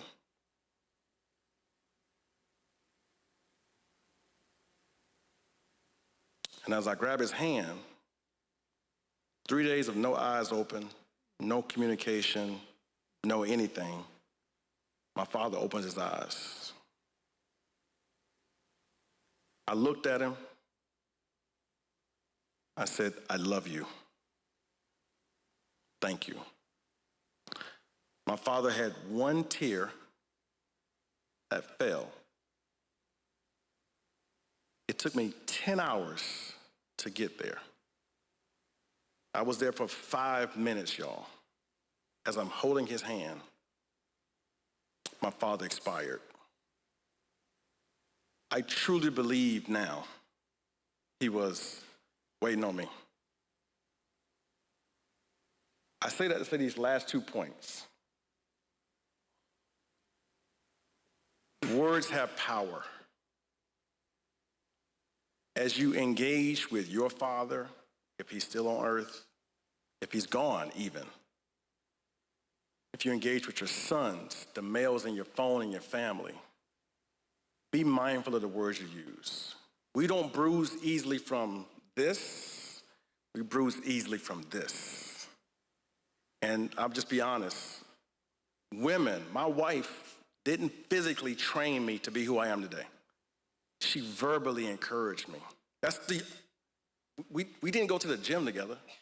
She would just say, baby, you got this. Or you 5'6", you know? But it was all in support of what she saw in me. From the age of 16, when she said, for you to be my boyfriend, you got to go to college. I think you're a cute little boy, but it was all pushing me, setting a standard, right? As you talk to little boys, I grew up where they would say, how many girlfriends you got? When I was a boy. That creates something in boys. I have a nephew now, he's 10. Since he was 2, I'd come home, I'd see him, I'd say to him, his name is Aiden. I'd say, Aiden, come here, I want to whisper something to you. And I would say, you're awesome. He's 10 now. When I go home, I say, Aiden, come here. He's like, I know I'm awesome. Here's why that's important. Out there, they're not going to tell him that. So you and I have a massive opportunity to create a soundtrack that when nobody's around him, he can play that says you can do it. Super important. Last one is it's never too late. Look at this right here on the screen. Some of us need to forgive our parents. Most of them have a childhood they need to heal from as well. Do you know your parents' story? This is hard. This is like going in. But the source of your strength is in your story. Most of the men that you encounter want to be loved. They want to be present. Some of them don't know how. And when we add judgment and shame and criticism, it doesn't make a man rise up. It makes him shrink. So use your gift. Your heart, obviously, but your words. As I close, Lamar, I want to invite at least 3 people, whether it was humorous or shocking, to share what you got back in a text from your friend. You got a heart, okay? Yes, sir. Who'd you text and what'd you say? Do you got mics? Do we have mics? Mm-hmm.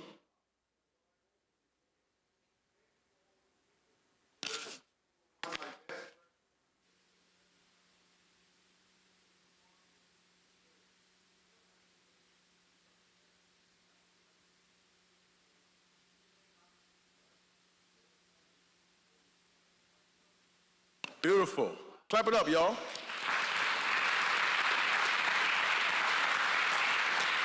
Anybody else? You got a heart. What'd you get? Who was it? Okay. Beautiful. Beautiful. Somebody else. Go for it. Hello. Hey. I'm sorry. I wish we would have gotten the mic out to everybody. Sorry, I was emotional.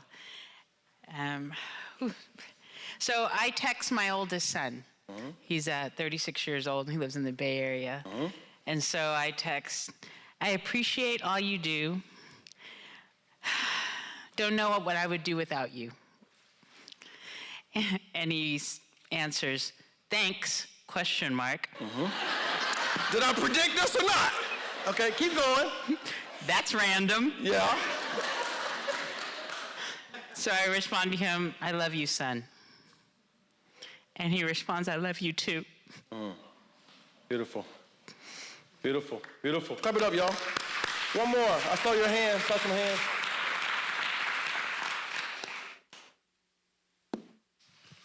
So I texted the 4 most important men in my family. I texted my dad, my husband, and my 2 boys.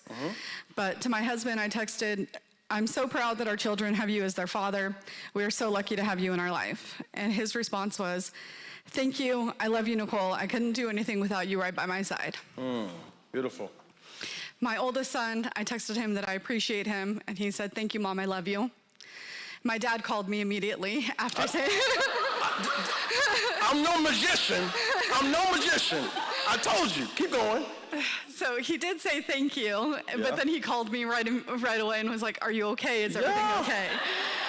And so I let him know I'm good, Beautiful. but I appreciate him. Beautiful. You're going to have a great night. Yeah. And my baby's still at school. My baby's a freshman. He's still at school, so. Beautiful. Beautiful. I think somebody at your table had their hand up too, I think. Or somebody over here. Jackie. So I texted my husband. I said, I appreciate everything you do. As a parent, I'm so happy to have that our girls have you as their daddy, because I have 3 daughters. And I said, I love you, Josh. I can't do this without you. And then he said, thank you, I love all my girls, but are you drunk? Mind you, I don't drink, like, especially during work hours. I love it. I think somebody was behind you. Young lady in the pink shirt. Pink jacket, I'm sorry.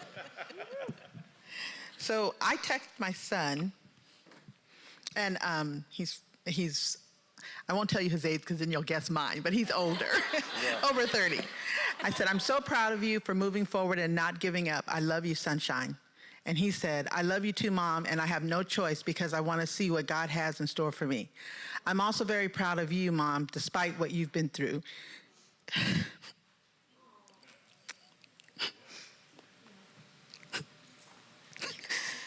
You still manage to show us how to succeed, how to love again, and for me, how to keep going no matter what. You are determined, and we are just trying to follow suit. And I said, but God. Woo!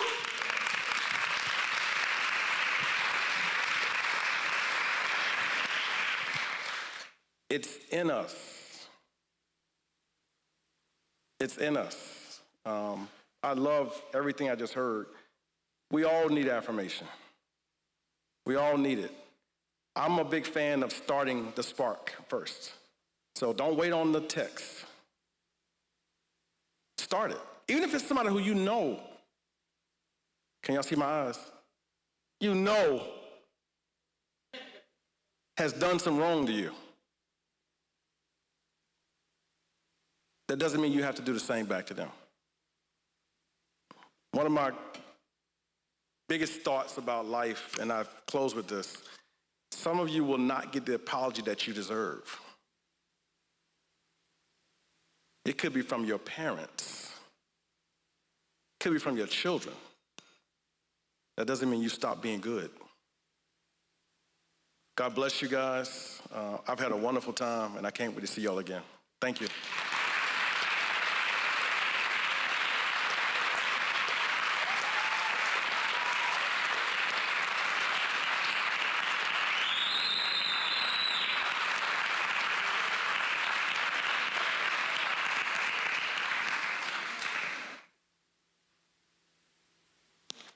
Mr. Patrick Patterson. It's 2 books.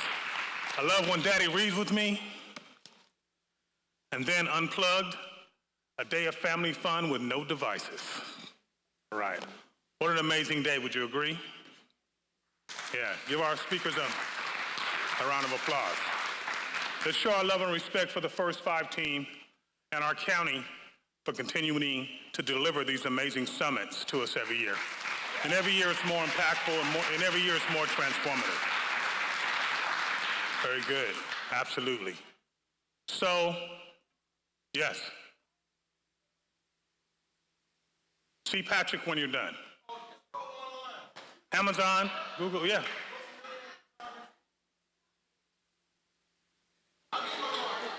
Yes, very good, excellent.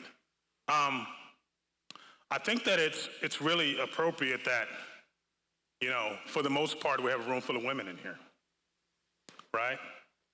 It's a powerful dynamic that we share amongst our genders.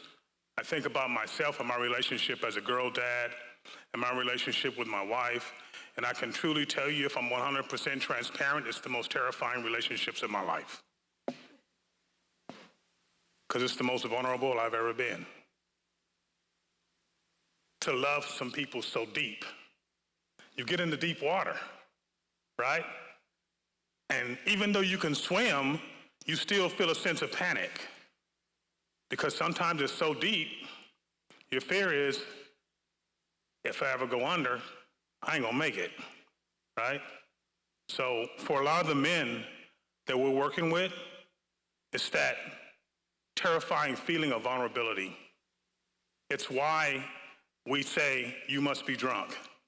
It's why you say, what's wrong?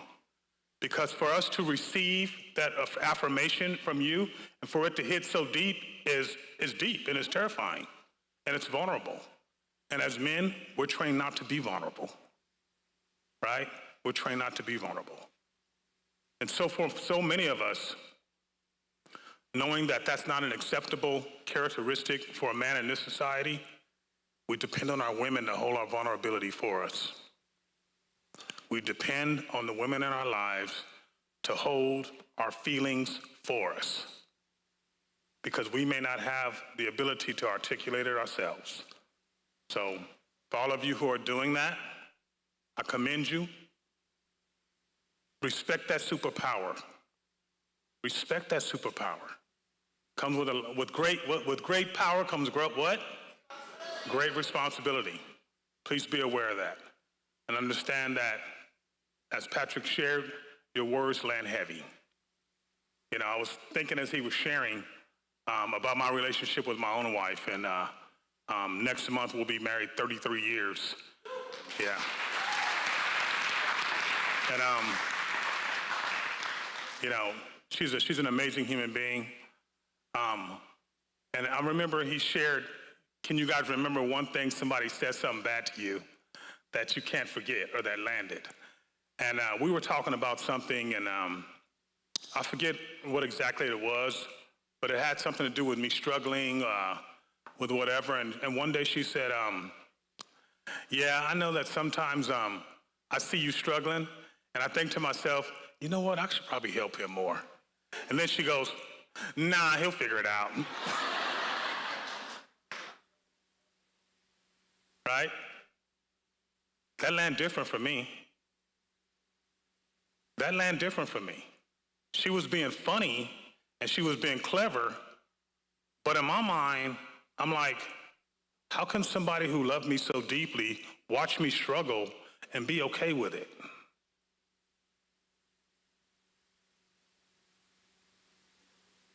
How can someone who loves me so deeply watch me struggle and be okay with it? And because we struggle with that vulnerability, my whole life history is filtered through that one simple statement. My whole life history is filtered through it. And it makes me want to have to emotionally step back. I'm too close to the fire because I just might get burned, right? Even though she was being funny and clever, but for so many of us men, we'll never tell you how vulnerable we are and how your words land on us. So please, just be conscious of that. Before we go, I definitely want to acknowledge, Patrick talked about there not being safe spaces for men to unpack those feelings. But we provide a safe space in Merced County. It's called the All Dads Matter Fatherhood Program. Yes. And 3 of my staff over here, if I can get them to stand, Sam Rangel, Everardo Salgun, and Adrian Espinoza. And every single day, they go out there and create that space for those men to feel safe and see those amazing things happen within their families. So I want to talk about a little bit about the role of a father, and I want to talk about a role that often goes unappreciated, but holds immense significance in shaping our lives, and that role is fatherhood. In a world where we celebrate achievements, various achievements and milestones, it's crucial not to overlook the profound impact fathers have on their children, families, and society at large. Firstly, let's recognize that fatherhood is not merely a biological or legal status. It embodies a commitment to love, nurture, guide, and support. Fathers are the steadfast pillars of the strength and wisdom of our families.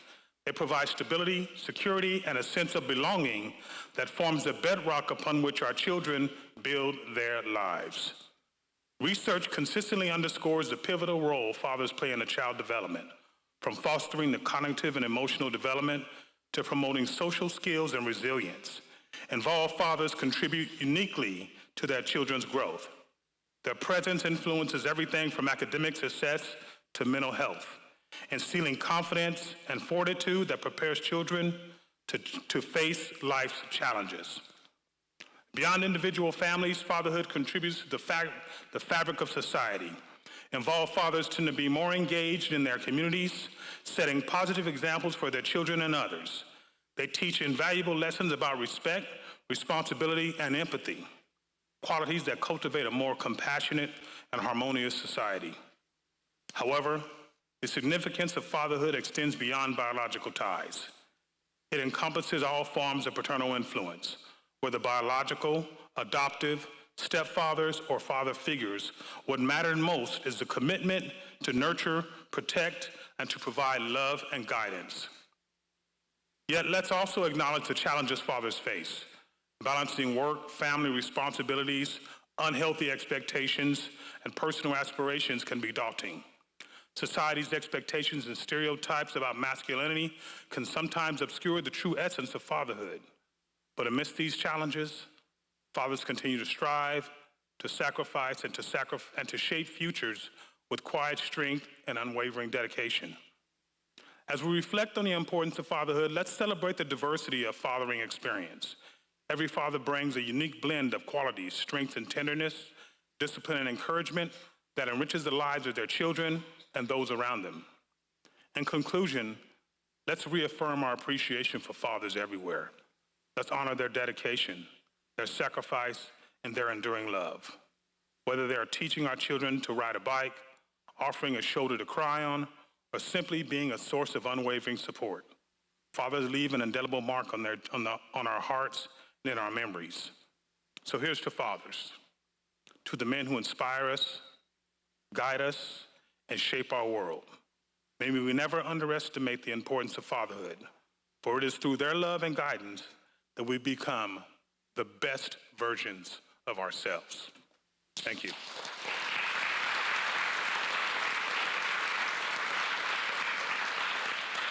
So at this time, I turn the microphone over to Executive Director, Mr. Scott Waite. Thank you.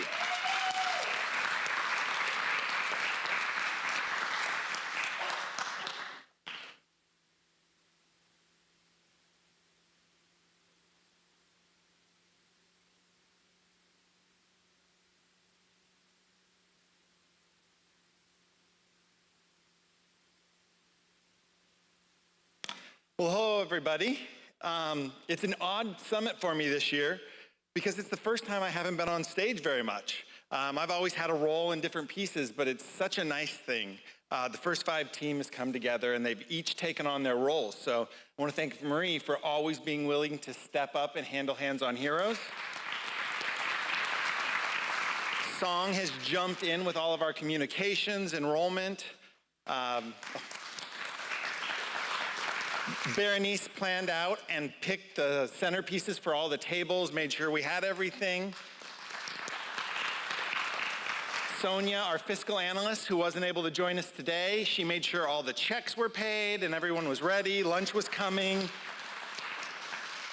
And then finally, Vicki, who wasn't with us the last few days planning, she came in yesterday on fire, made sure all the registration was cleaned up and ready to go and everything. She came in and it's a wonderful team, and I'm just very grateful to be the leader of them, and I just look forward to every year doing this event.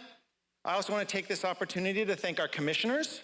This is the 19th summit, and so we are just very proud that they have supported this kind of event, highlighting early childhood in the Merced community for the last 19 years.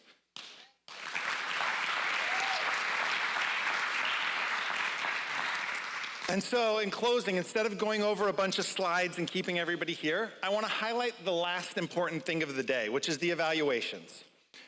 We're going to put up on the screen a QR code. There's this QR code in the back, and we even have some paper copies on your way out. You'll even get an email from Vicki probably on Monday or Tuesday asking you to do the evaluation. The reason why they're so important is it's how we know what to talk about in the future. So then the last question we ask after, what did you like, what didn't you like, what can we improve? All those questions are very important, but we ask, what does the community want to learn about? And we really take that to heart.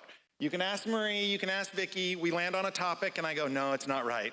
This year they were so patient with me. We were like home visiting, home visiting, home visiting. And I was like, I just don't feel it, guys. And so we sat down, we looked at some other topics, and we went back to our evaluations and we found fatherhood. And we really felt like that was a timely thing to do. So please take the 5-10 minutes it takes to fill out that evaluation. It makes a big difference in what we're planning.